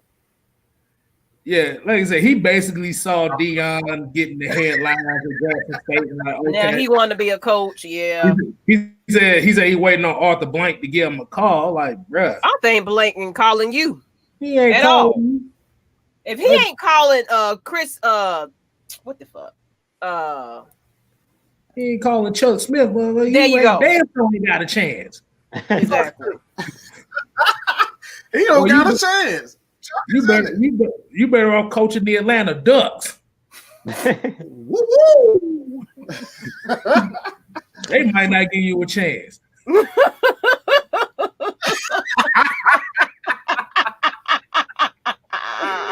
Hey man. Like I said, everybody is trying to bite off all this, and Atlanta being the laughing stock of the NFL, and you got Deion being the coach. Like I think he just thinking that, okay, I'm gonna get my 15 minutes of fame. Bro, last time we seen you on TV was a 30 for 30 about why athletes were broke. Woo! Yeah, Mic drop. Oh, mic drop. Oh, you know what? That. Eesh. That was a bit harsh. That was a hard. Bit hard. I'm just saying we ain't that desperate now. I'm just saying. Like I said, at the end of the interview with him is dead now. That interview with him is dead. Dead. Man, I ain't been dead. Man, you killed it already. Shit, I just finished it off. Hey man, come on. but for real though, like I said, he ain't that desperate now. He's gonna finish. Like you said, Dan Quinn's going to finish the season. Somebody said with Kendall play. Oh my God, I'm trying to highlight the right question. I think that he might. They're optimistic about him. If anybody see my injury report, possibly I think we're gonna have a couple of starters coming back. Maybe we will see. If I'll update y'all if that happens, but we might have a couple. So we might not be broken down. Coming into there, because we got to be on all cylinders at this point. Oh my God, because they expecting us to lose now. Hey man. Hey, I'm not gonna say it. Everybody keep. Well, I'm not finishing that. No, I'm not finishing. Y'all got the picture, okay? Y'all finish the portrait. Y'all not get me in trouble. We're talking about the portrait of Band-Aids and I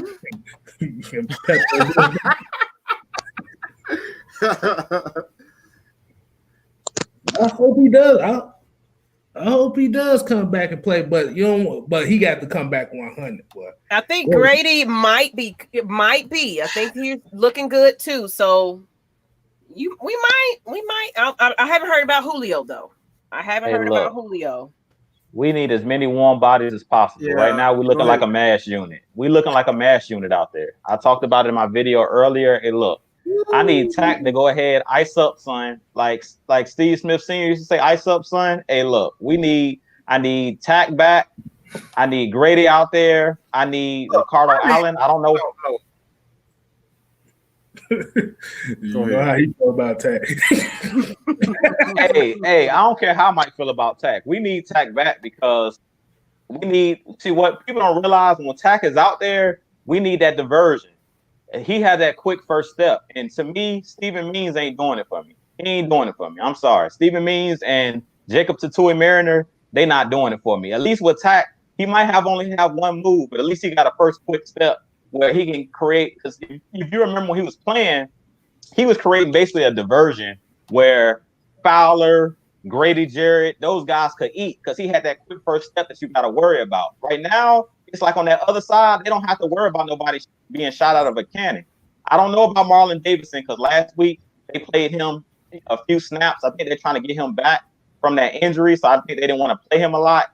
But he's known more for his strength and not so much his speed. So I want Tack back because I feel like when he's out there, when you have all of those three guys together, you need at least three good pass rushers on that line. When you're just trying to bring your front four. So if we can get Tack back with that first quick step, he might not get a lot of sacks, but he can get pressures. And we need how we're covering guys. I need that ball to come out quick. And last week that ball won't coming out quick enough. Nick Foles had too much time to look down the field. I want them thinking about something. I want that quarterback having to think about getting hit, even if it's after the play. And at least Tack, I know he's gonna get me some pressures. So I don't think I'm not big on like Tack is the man, but he's better than what I'm seeing from these other guys, these third and fourth stringers. We need Tack back, man. Yeah, it'll help Grady and Fowler. Yeah, Steven wasn't very mean that game. Nah, man. Hey, look. I resent the fact that everybody think I hate Tack. I just think he's a fucking bitch. Like, I just think he's a bitch. He's a fucking crybaby. He's a goddamn sensitive ass crybaby. That's what he is. And you can take that. You can tweet him that. You can tell him I said it. I will say it to his face. Matt might Tack say is it. Weak. He is weak. Hashtag. You can tell him I said that. Tack is just soft. I'm just he's soft. He's soft. Let's just face the facts. I want Tack to succeed. I do not want another black man to go down. I want him to succeed. But every time he has a good game, he goes on the injury report. I'm sick of it. Get him away from this team. Let's just be real. We're supposed to be pointing the finger at Dan Quinn and Dirk Carter and everybody else. Why the hell are we not pointing the finger at him? How many excuses we gonna make for Tack? Yeah, he's good when he's on the damn field, and in the next game he's not on the damn field. I'm sick of it. Let's just trade the players. If he can't stay on the field, right? And it's funny jokes, all right. I don't mean a lot of shit I'm saying, all right. That's all fun and games. But besides, I still think he's soft. I mean that part. He's soft and he's sensitive as hell. But all the other stuff, maybe not. But we have a question from Live Oak. What do we need to be on defense to turn it around? We talking about tack and everything else, but what do we truly need on defense to turn it around for the rest of this season? Some nuts. We don't need scheme. We need some fucking balls. We need some fucking nuts. We need somebody that's going to step up and say, guess what? Y'all need to step the hell up. I'm tired of everybody talking about Ricardo Allen is the damn leader, and his ass is on the damn bench pouting and on the damn injury reserve list too. None of them bitches ain't no good on the damn IR. None of them ain't no good whatsoever doing nothing. We need somebody who's going to step up, actually play well, and actually stay healthy. That's what we need. We need somebody who's going to do something. There's not one outside Grady yet. Nobody is pointing their finger at their players and saying, we need to step up. You don't hear that from Deion. You don't hear that from Grady, and I love Grady. You don't hear that from Grady. You don't hear that from nobody. You don't hear from Keanu. They're scared as hell. I don't know who said it, but somebody is scared as hell, whether it's Arthur Blank or Dan Quinn. They're scared as hell. Somebody with some nuts. Somebody has some balls to step up and do something and say something on the deep side of the ball. Because what we've seen, even on the offensive side of the ball, the only people who's not afraid to say something is Julio and Matt. I'm sick of it. Somebody who on the defensive side of the ball who's called out anybody? Have you seen anyone on the defensive side of the ball call out anybody? No. Never. It's that brotherhood. We ain't gonna call nobody out. We ain't gonna point no fingers. That's weak. That's a damn slogan. It's weak. We rising up around here. No. I need to go in. We look horrible. Everybody's scared to say. Everybody's scared to say something. Everybody's freaking afraid to say something. And I'm sick of it. You're supposed to be defensive players, head busters out there, and your ass scared to tell the damn truth. Y'all playing like crap. How the hell you you a defensive player and you putting up an effort like that? Ain't nobody said nothing to nobody. Nobody has said nobody. Matt Ryan and Julio are the first ones when it comes down to the offense not putting up putting forth the effort on the offense side of the ball. They are the first ones to speak up, and nobody on the defensive side of the ball even say anything. It's weak. Yeah. I completely agree. Yeah.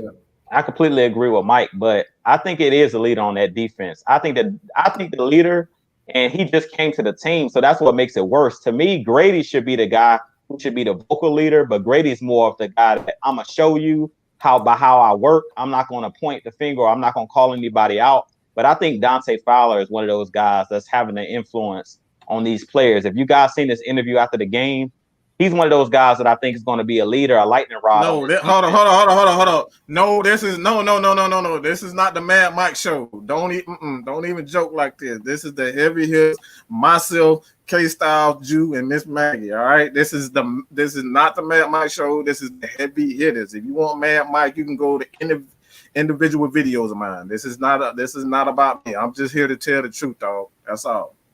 I know it's all joking, God, but no, I don't even like to joke like that. This is the heavy hitters.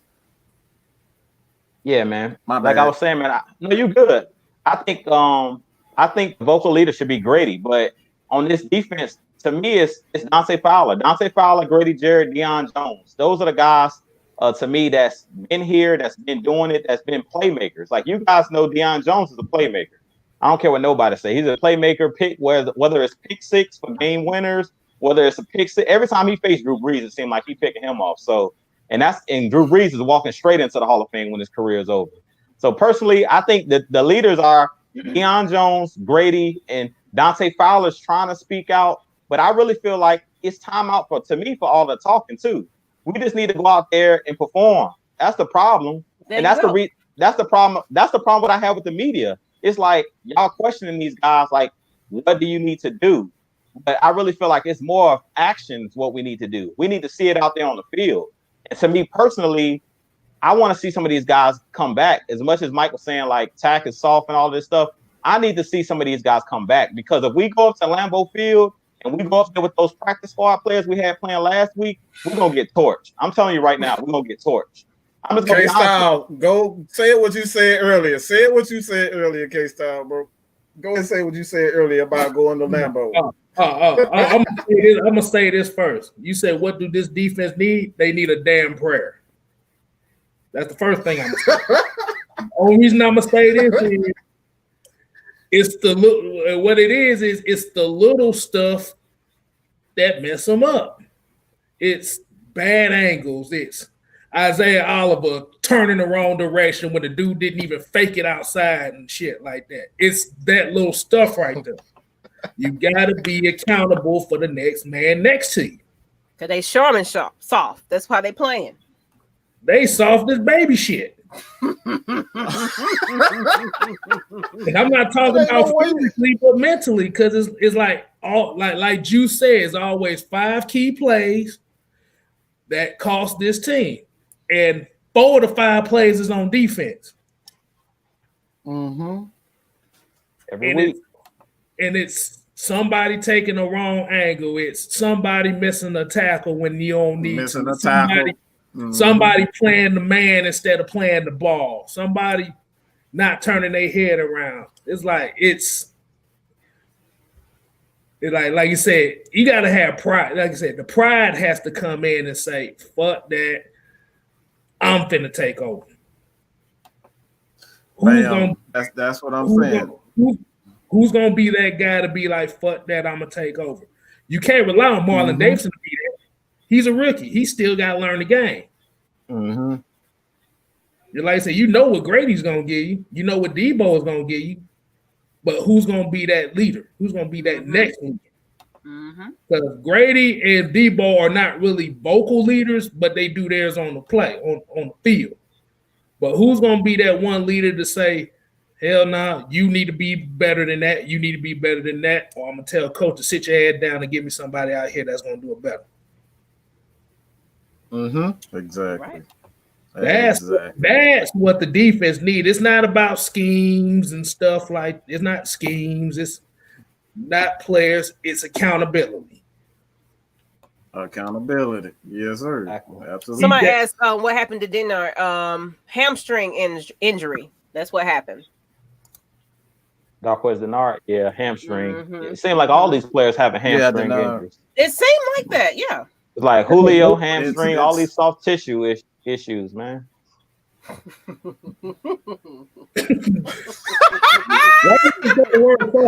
you don't even know. Hey, you don't even realize what you get. Yeah, dog. I'm telling you, dog. It seemed like it.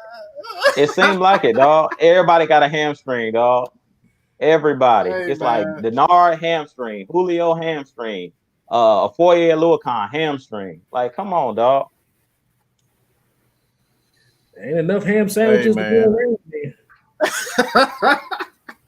Oh my God, man. Hey, man.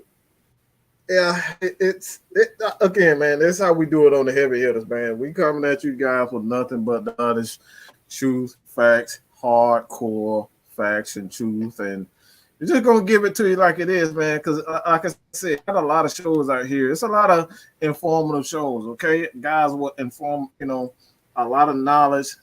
Brilliant guys, Jesse Jeff, boy, Jew Talk, man. This is so many guys. CC Ryder, Feli Sports Podcast.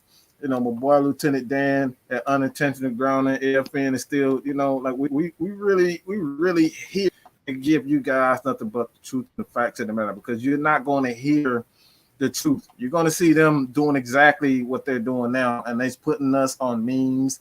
They're talking about how bad we are. It's like, we got to give it. You got to give it. And this is where, and that's why I took exception if it called the Mad Mike show. This is the heavy hitter. This is Atlanta Falcons Nation. We are here to help even you. If you have something to say, this is the platform for you. You saw yesterday, brought up three guys regular Joes, just like me and you, come on and talk Falcons football, share their opinions. This is what a lot of Falcons Nation is all about. What we are about.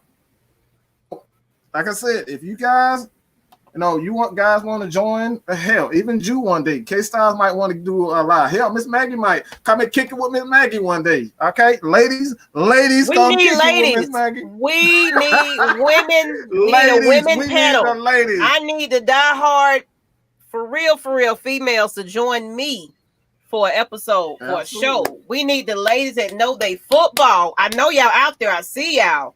Let's go. We need a female cast. It's unheard of. You might get one female on the panel. Unheard of. But you don't get a whole cast of females. We got some smart females. I see y'all out there. So come on, bring it. Don't leave it up to me. Don't leave it up to me. That's right. Queen Mac. Well, whatever. I ain't gonna thank you. But I'm looking for the women too. We need some women on here and talking their shit. I'm just saying. It's open. Casting call is open. I'm looking for y'all. Come on, come with it.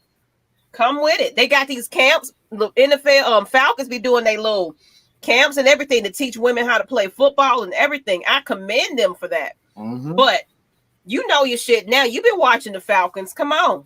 I know y'all out there. Just come join me. Absolutely. Yeah, that'll be a high rated show because everybody gonna be trying to shoot their shot. As always. It never fails. I'm just trying to talk football. Folks be trying to give me my phone number and everything. Like, let me but it's all love. I appreciate y'all. Absolutely. All love, man. Hey, join the Discord, man. Matt Mike Sports, man. All right, I actually have a link in the community tab, so you guys come join the Discord. Put that on there. You got the link. You got the link you can drop? I have the link. I can definitely do that right now.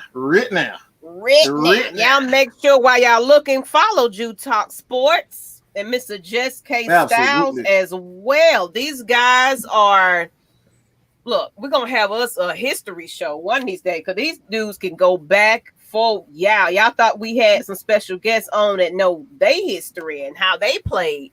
These guys right here going to educate y'all about the Atlanta Falcons. Like, we've been Falcons fans for ever. So this just ain't just talk. This is what we know. Absolutely. That's right. We're trying to get it popping. Let's get this Discord. He's going to put it in there. If you want to join, you got to let Mike know. You know, he be doing it. He just did it last night. So he going to do it a bit more often. Absolutely. Because remember, I was basically like y'all. Yeah. Absolutely, man. He said Blake needs guys from the streets to try out. Look, and be real with it. We need some hardcore, rough around the edges type dudes. Shit, I know. I've seen a couple guys at the bus stop that could try it right now. Who you playing? They ain't got nothing to lose. Oh my God, you brought up Chris Chandler. Yeah. I've been a fan that long myself. Lord, that's what I'm saying. Everybody, how you still a Falcons fan? Have you been through the years that I've been through? Hey, Mike, tell them the quarterback that I went through that that cringes every time I think. Go and tell him. He knows. He getting his Discord together. Oh, it's a lot of them. Chris Miller. It's a lot of them, but that Chris Miller was just a nightmare, dog. Like, I don't know if you guys remember Chris Miller, but Chris Miller was an absolute nightmare. That dude would throw 3 passes, exceptional. And then the next 15, 20 passes, it's like, bro, almost every last one of them interceptable. This dude was hot garbage, and this is what we had to deal with long before we even got Michael Vick, and definitely long before we got Matt Ryan. So I praise to the football gods. I praise the football gods for Matt Ryan and Michael Vick. I don't put one above other when it comes down to it because they both saved us from hell on earth. Okay, they saved us from hell on earth. If you know anything about Falcons history, they saved us. So look, Michael Vick and Matt Ryan will always be my goats when it comes down to it. You know what I'm saying? When it comes down to it, man, it's Michael Vick and it's Matt Ryan. I will put both of those guys on the pedestal at the same time because when we needed a player, when we needed a coach, when we needed something, a highlight, Michael Vick was that guy for us. When we need something to even just think about, Michael Vick was that guy. We need something to believe in, to be happy about. We didn't have anything. Brett Favre was doing this thing. We didn't have a quarterback. So Michael Vick was it. So when he went to Green Bay and was the first one to win a playoff game in Nashville, Michael Vick was our hero. So don't get it twisted. I still love me some Michael Vick. But you got to give Matt Ryan his proper due, man. And that's all I say. Yeah, because we could be talking about Tim Couch and Cade McDowell and Akili Smith. Boy. We could be talking about Quincy Carter. Josh Booty. Wow. He said Quincy Carter. Woo. That's one. That's Johnny Phillips, we appreciate your super chat saying the biggest issue with our defense is our secondary. KZ is not the answer at free safety and coaches not playing their players to their strength. What y'all feel about that? I agree with him. I won't say that KZ is the problem at free safety. My problem is we need to stop playing so much single high safety. I'm not a big fan of that single high safety. Last game, I like when we went more cover two. And you keep two high safeties over the top to help because our corners, they really can't cover man to man. I said that last week. Like with AJ Terrell being out the game, who's proven to be our best cover corner, for the Falcons right now. And then with Kendall Sheffield being out, those are our two best cover corners. Neither one of those guys were even out on the field last Sunday. We had guys like, I think one kid, last name was Abrams, number 42. We got guys coming off the street, off the practice squad. Yeah. Playing. And when you do that, I think some of those went down. They went back to this practice squad, a couple of them. Yeah, they went back to the practice squad now, but it's just like now that Denard is hurt, I'm thanking God for Jordan Miller, and I ain't even seen Jordan Miller play hardly. So I'm like, we really don't know what we're getting. You know what I'm saying? Like, getting Jordan Miller, and I'm like, thank God we got Jordan Miller back, but we ain't never seen him do anything. And that was my biggest problem with Isaiah Oliver. I made a whole video on that on my channel. You guys go check it out, Jew Talk Sports, where I talked about it when we let go of Robert Alford and Trufant. It's like we let veterans go like we knew what Isaiah Oliver was. We didn't know what Isaiah Oliver was. Dan Quinn, he basically sat his rookie year, played a little bit sparingly in his rookie year, and then year 2, he was a starter. This is his third year, his second year, full-time starter. So that's another reason why Mike was like, man, I was totally wrong about him being a Pro Bowler, but who knew? You know what I'm saying? Mike think that he turned the corner. I thought he turned the corner too, because if you go back and watch the last 8 games of last season, him and Kendall Sheffield as the starting outside corners look pretty good. So we had no way of knowing that he was going to regress. Yeah, we had no way of knowing he was going to regress. He's regressed, and that's my problem. It's not my problem when you're developing. My problem is when I'm seeing you're regressing. He looked worse than last year right now. And I'm like, this doesn't make sense. Yeah, he really did. We didn't run cover 3 last year. We ran more cover 3 last year than anything. So now to see him regress, it wasn't like he wasn't left on the island. He was left on the island last year. And it seemed like for whatever reason this year, he's lost all confidence. So I don't know what the deal is. So it's like you never know from year to year what you're going to get out of players. And that's my biggest thing with how Mike was talking about learning on the job. Like last week, the biggest thing I took from last week's game is at least we got a bunch of young players that's getting experience. I actually seen Jalen Hawkins out there playing a little bit of safety. I actually seen Michael Walker improve from week 2 to week 3 because I seen Pro Football Focus was saying he rated it like an 80. Michael Walker, and that was only his second game starting. So it's like, okay, you know, he's actually developing. Yeah, he got some skills. He's developing. So, I mean, if it's anything that I took from last game, it's like at least these young guys are getting out there and spreading their wings and kind of learning. Because sometimes the best way to learn is under live fire. It's one thing when you on the bench and you watching tape, but it ain't nothing like game speed when you're out there actually on the field. And to be honest, we would never know what KZ, we would have never found out what KZ had if it wasn't for Keanu Neal going down with injury and Ricardo Allen. We didn't find out what KZ was until he had led the league in picks. I think that was in 2017, 2018, when Ricardo Allen and Keanu Neal went down and KZ had that breakout season. We wouldn't have known what KZ was. He was warming the bench.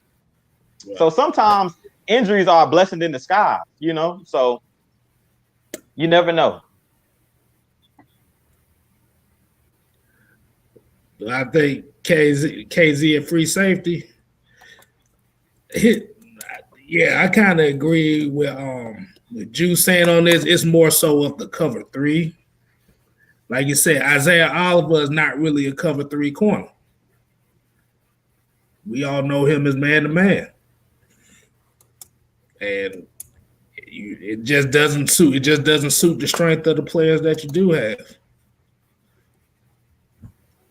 That's all I gotta say on that. I keep it short and stupid, so whatever. Short and stupid. Hey man, football for dummies. That's your boy K Styles, man. Exactly. Short and stupid. That's exactly what it is. But yeah, man, I don't necessarily think it's I honestly, and this is my honest to God truth, because I've analyzed this team statistically, film wise. I've seen coaching, and when it comes down to it, these players just don't believe in Dan Quinn. It is, no matter how you slice it and dice it, you can serve it with some, what you call that, filet mignon. You can serve it with that. You can serve that with bologna sandwiches. You can serve whatever the hell you want to serve it with. It don't matter. They do not believe in Dan Quinn. Simple as that. They don't believe in this guy. When the defense gets worse, they don't believe. They stopped believing in that shit last year. Okay, let's just be real. They stopped believing in it last year. There's no way, if you really believe in your coach, you don't come into a new year and play worse than you did last year at the beginning of last year. They are worse than what they were in 2019, the beginning of 2000. They are way worse than what they were. That's a problem. And that right there tells me it's not Isaiah Oliver and his technique. It's not DeMonte Key, whether he is a cover 2 or cover 3 or cover 1 safety. It's not that. These guys don't believe in a damn thing that Dan Quinn is saying right now. All this brotherhood, all this shit is cosmetic. They are lying to us. They're lying to themselves. They're lying to Arthur Blank. They're lying to Dan Quinn. It's clear as day. Anytime that you continuously 2 times in a row, 2 times back to back, you blow a lead the exact same way, you don't believe a damn thing your defensive coach is he's preaching. You don't believe in it, and it's really just that simple. So I don't think it's a lack of player, because I've seen players who are abysmal go to teams, and it's like, what the hell happened to him? Like, nobody would have thought Patrick Chung was going to be anything in New England, but he went to New England. He played with Bill Belichick, and Bill Belichick made him as a quality safety. You see the same thing with like AJ Bouye.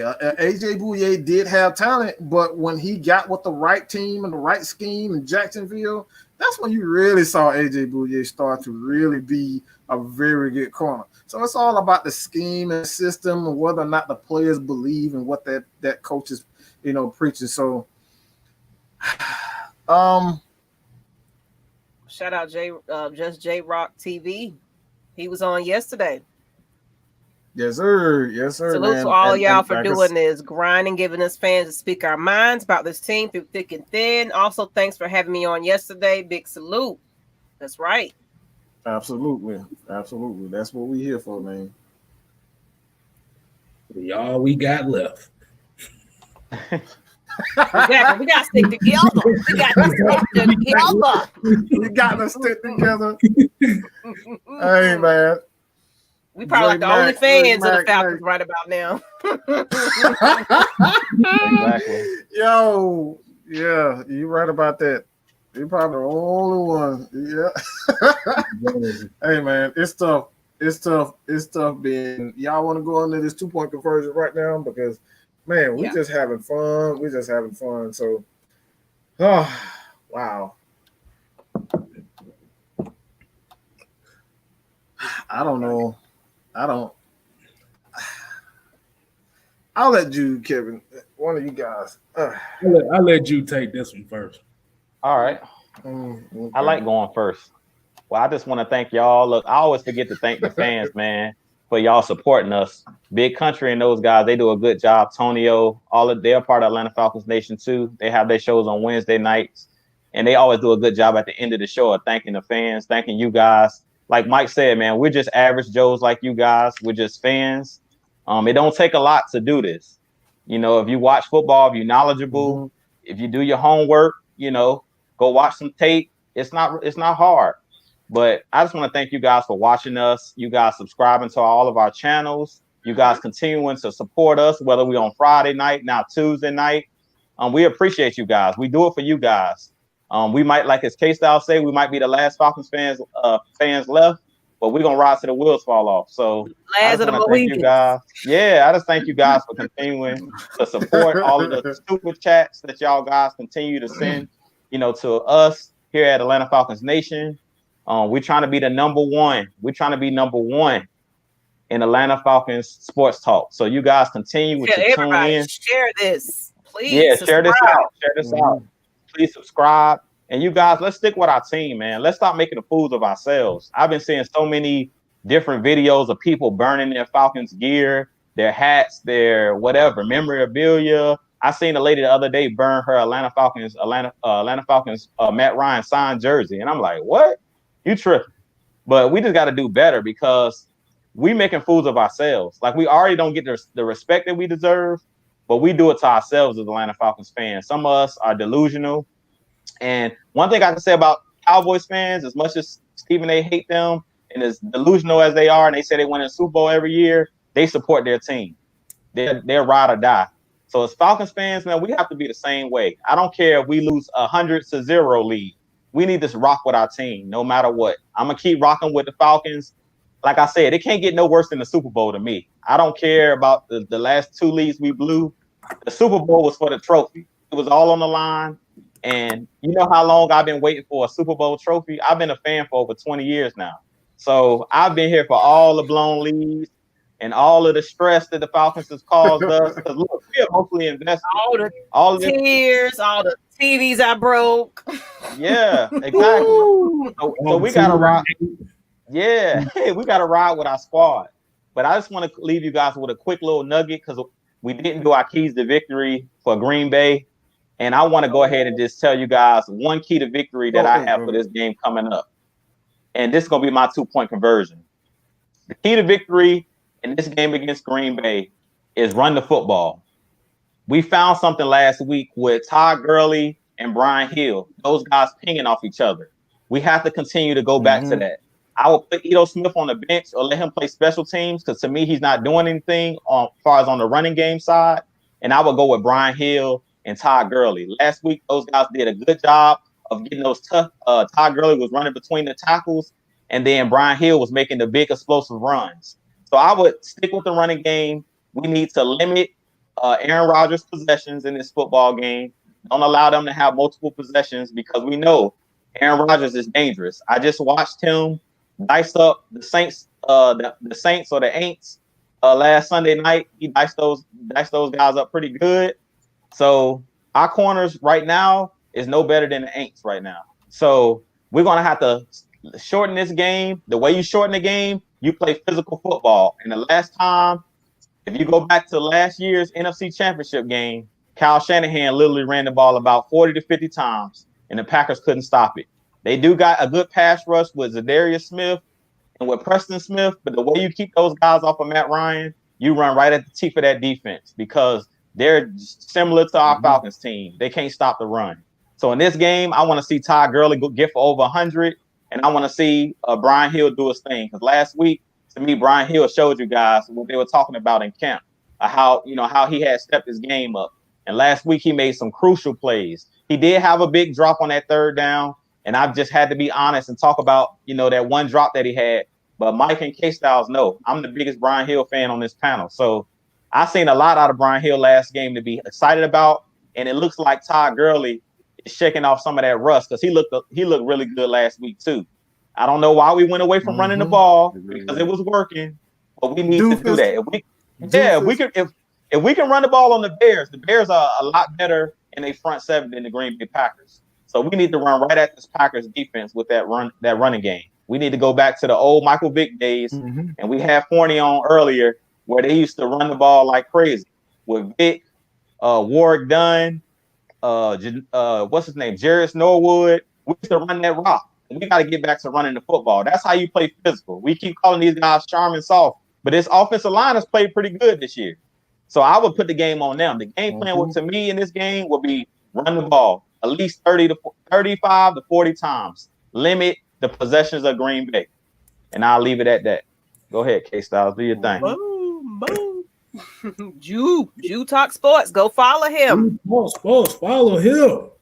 But I'm going to start off mine. Like I said, appreciate the fans tuning in tonight, rocking with us. Make sure you follow everybody on this panel's social media accounts.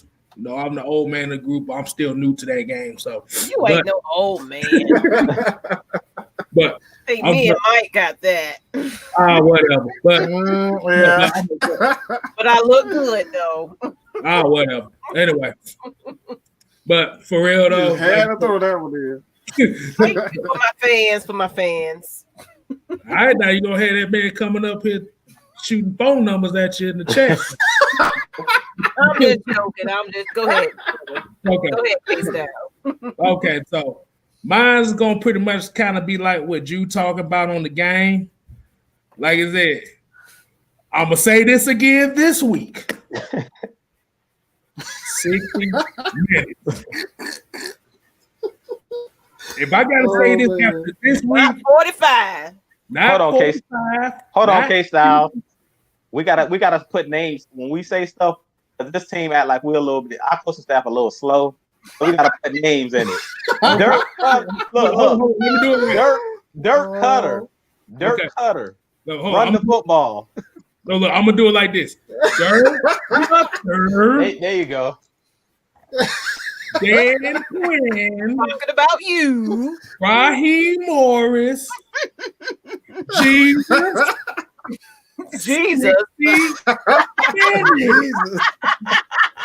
Oh my God.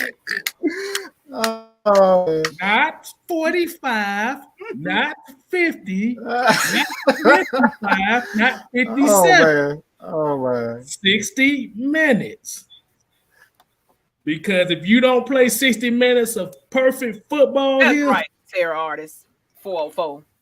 Run the ball, Dirk Cutter. Run the ball. That's all. That's all we want. Oh yeah, Dirk Cutter. That's 2 strikes on you. Run the ball when you up. Oh man. And if Hayden Hurst has another game where he only get targeted once, I'm about to explode here. Wow. Bro, you have a weapon here that can change this offense around. You ain't had an athletic tight end like that since Tony Gonzalez. And everybody know Matt Ryan, as much as he had Julio Jones, the tight end is his best friend. Their linebackers are suspect in coverage. Mm-hmm. That's your matchup. Mm-hmm. Now I'm gonna slow it down, Dirk Cutter again. Let me put his name up here. Dirk. No, I'm gonna spell it. D-I-R-K. I'm not even gonna spell your last name, bro. I'm just calling you Cut. C-U-T-T-E-R.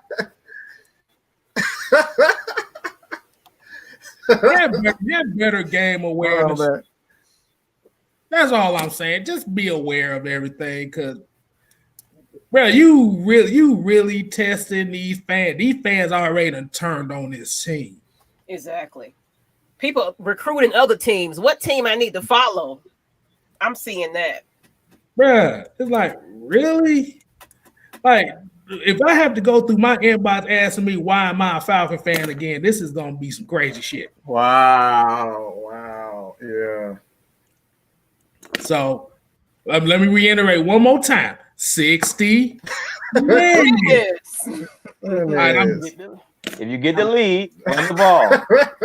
That's how you run the ball with the lead. I'm gonna say this. I'm gonna add my little 2 points.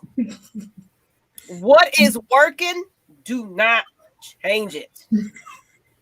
Please don't get comfortable with the lead, because you know how we do in the fourth quarter. Like you said, 60 minutes. Don't change it. Why y'all want to get conservative and for one thing, we're predictive as hell. People know what we gonna be running and everything. People know our game plans. Mm-hmm. Switch it up, change it up. I'm just sick of it. I'm sick of it. I'm tired of being there. They're gonna go right here. They're gonna do this. They're gonna do that. You think our opponent don't see that? You don't think they don't see that? So it's just, we are the laughing stock right about now. But we need to turn it around. All that baby kissing ass and we sorry. We gonna support our our coach and our quarterbacks and everything else. Everybody need their asses handed to them. You didn't perform well. You dropped that pass. You didn't do that. Step up. We finna play Green Bay on the biggest stage right about now. They already laughing at us right about now. So we about to have, hopefully, a couple of our starters coming back. There's no fucking excuse. I'm sorry for cussing. There is no fucking excuse. Next man up. Bottom line. They expect us to lose right now. We need to turn it around. That's all I got to say. Mm-hmm. Turn it around. Absolutely. Stop all this damn same shit y'all talking about every damn interview. Accountability. Everybody. It ain't just the coaches. It's the players too. Mm-hmm. You know how to play a game. You know what damn a secondary is. Come on. Even if if your coach didn't tell you that, you been drafted to play this position. You damn know what to do. You watch football. You watch the NFL. There's no excuse. You get the fucking ball. Come on now. Y'all looking at it. You just gonna let it sit there? I'm just saying. Everybody is accountable for their own actions. If your coach letting you down, you step up and be the leader. Bottom line, Matt Ryan, you be the leader.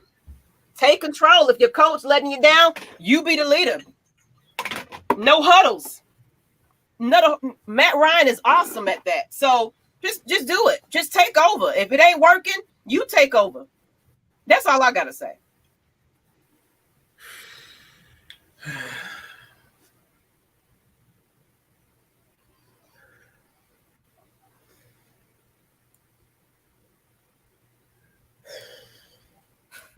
Diary of a Mad Falcon fan.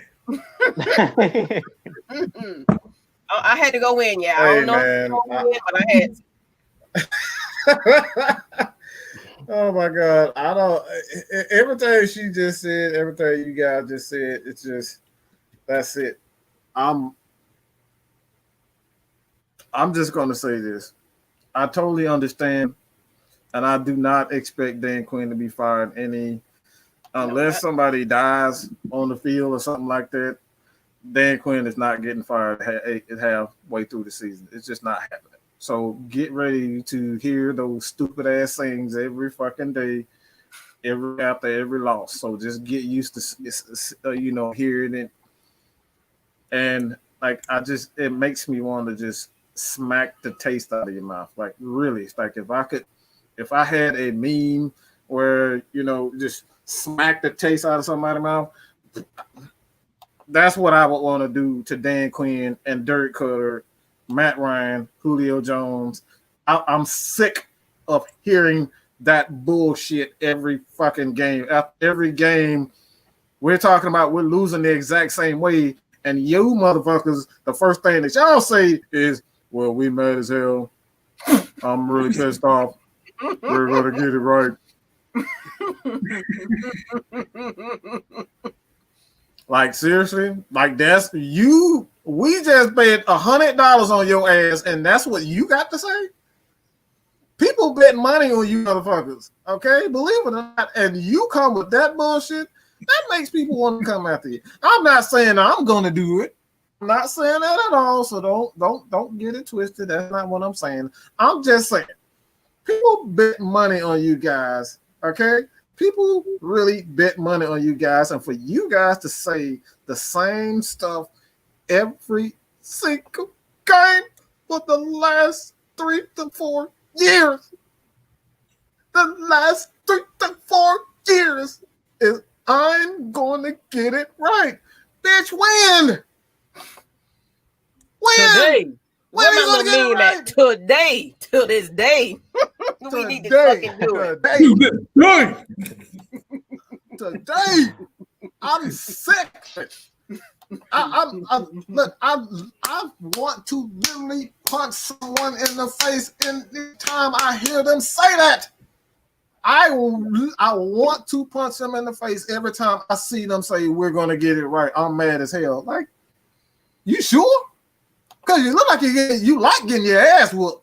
Like you really do look like you like getting your ass embarrassed. You look like you like getting your ass handed to you. You like embarrassing fashion. I was gonna say something else, but that was a little bit X-rated. I'll keep that to myself. But you gotta get the picture. They look like they like it. I'll just say that. They look like they like it. So maybe that's it. Maybe they like getting, you know what? Maybe that's what the Falcons like. They like doing. They like getting it. Maybe it's comfortable. Maybe that spot is comfortable for y'all. Maybe that's it. Okay. Maybe that's it. So it's the culture. It's definitely the culture. Man, I'm just saying, man. They act like they like it. If you like it, you like it. But don't give us that bullshit after every game. I'm tired of it. I'm bro. This is supposed to be a 2-point conversion. I went for a goddamn touchdown, a field goal, an extra point, 2-point conversion, another field goal. I'm tired. I'm tired of the same bull crap. I'm not even tired of losing the same way. Okay, I'm not tired of that. I'm tired of them saying the same bull crap after every loss. That's frustrating. And it's just disrespectful to the people, to the fans that actually love and pay their hard-earned money for these season tickets. Couldn't even get our jerseys in the mail. Couldn't even get our jerseys in the mail. Couldn't even get the jerseys in the mail. And you sent this motherfucker. Hey, damn, ESP, you sent Stephen A. Smith a jersey. And he threw that shit in the trash. Threw it in the garbage. And threw it in the trash. That's disrespectful to the fans. Disrespectful for the fans, and we need answers. We want answers. We want turnaround right now. I'm sick of it. Period. Point blank. And Miss Maggie, if you want to clean up with the promos and whatnot, you can go ahead and do so. Well, I appreciate everybody. Matt Mike done went into Matt Mike Super Saiyan. But anyway. I appreciate everybody that tuned in to us for the interview earlier this episode. If you missed it, if you was tuning in late, we had Chris Draft, and Kynan Forney on the show earlier, the first 30 minutes. So if you missing it, first go ahead and subscribe to Atlanta Falcons Nation. But go ahead and replay this back because they had some good things to talk about. It was great. But at the same time, don't forget to follow the cast and crew. Mr. Mad Mike Sports, y'all know him. Awesome, amazing content creator. Then we have Mr. Jew Talk Sports up in here. Y'all make sure y'all follow him. You're going to get additional content other than Atlanta Falcons Nation. Then we have just K Styles. He's new to the game, but guess what? Look, he know everything. He is the history. Go show that man some love. Go show that man some love, man. I know it's some tech. He's a tech fan. All right, please show him some mercy. Go subscribe because he need all the help he can get. Okay, he's a tech fan. Please go do it. Jesus can't even help me right now. Yeah. So yeah, he is a diehard representative of tech. I don't know how he do it every night, but I mean, man, all I forget all y'all. That's how it's all good. But that's right. Coming back every week, though, Atlanta Falcons Nation, we are gonna be the #1 news panel for y'all. So my injury reports, everything, you're not gonna miss a beat with Atlanta Falcons Nation right about now. Go ahead, and Drew, you had something to say? I see you. I'm going up to #1. Okay. Number but one. We appreciate y'all for tuning in tonight. Go ahead and share it with your friends. Tell your mama and them. I'm just playing. Follow me on Lust Exchange for the women and the men. We have a show Wednesday night. We have ATM Sports Zone tomorrow night. Go ahead and check them out as well. Terra RS 404 and Mr. Big Low Country. Don't forget, Atlanta Falcons Nation are here. We appreciate y'all though. And we out. And if you gonna burn your jersey, send them to me. There you go. Exactly. What size? What size? That's right. Don't waste it. Send them to me. I take cherries. And tickets. And tickets.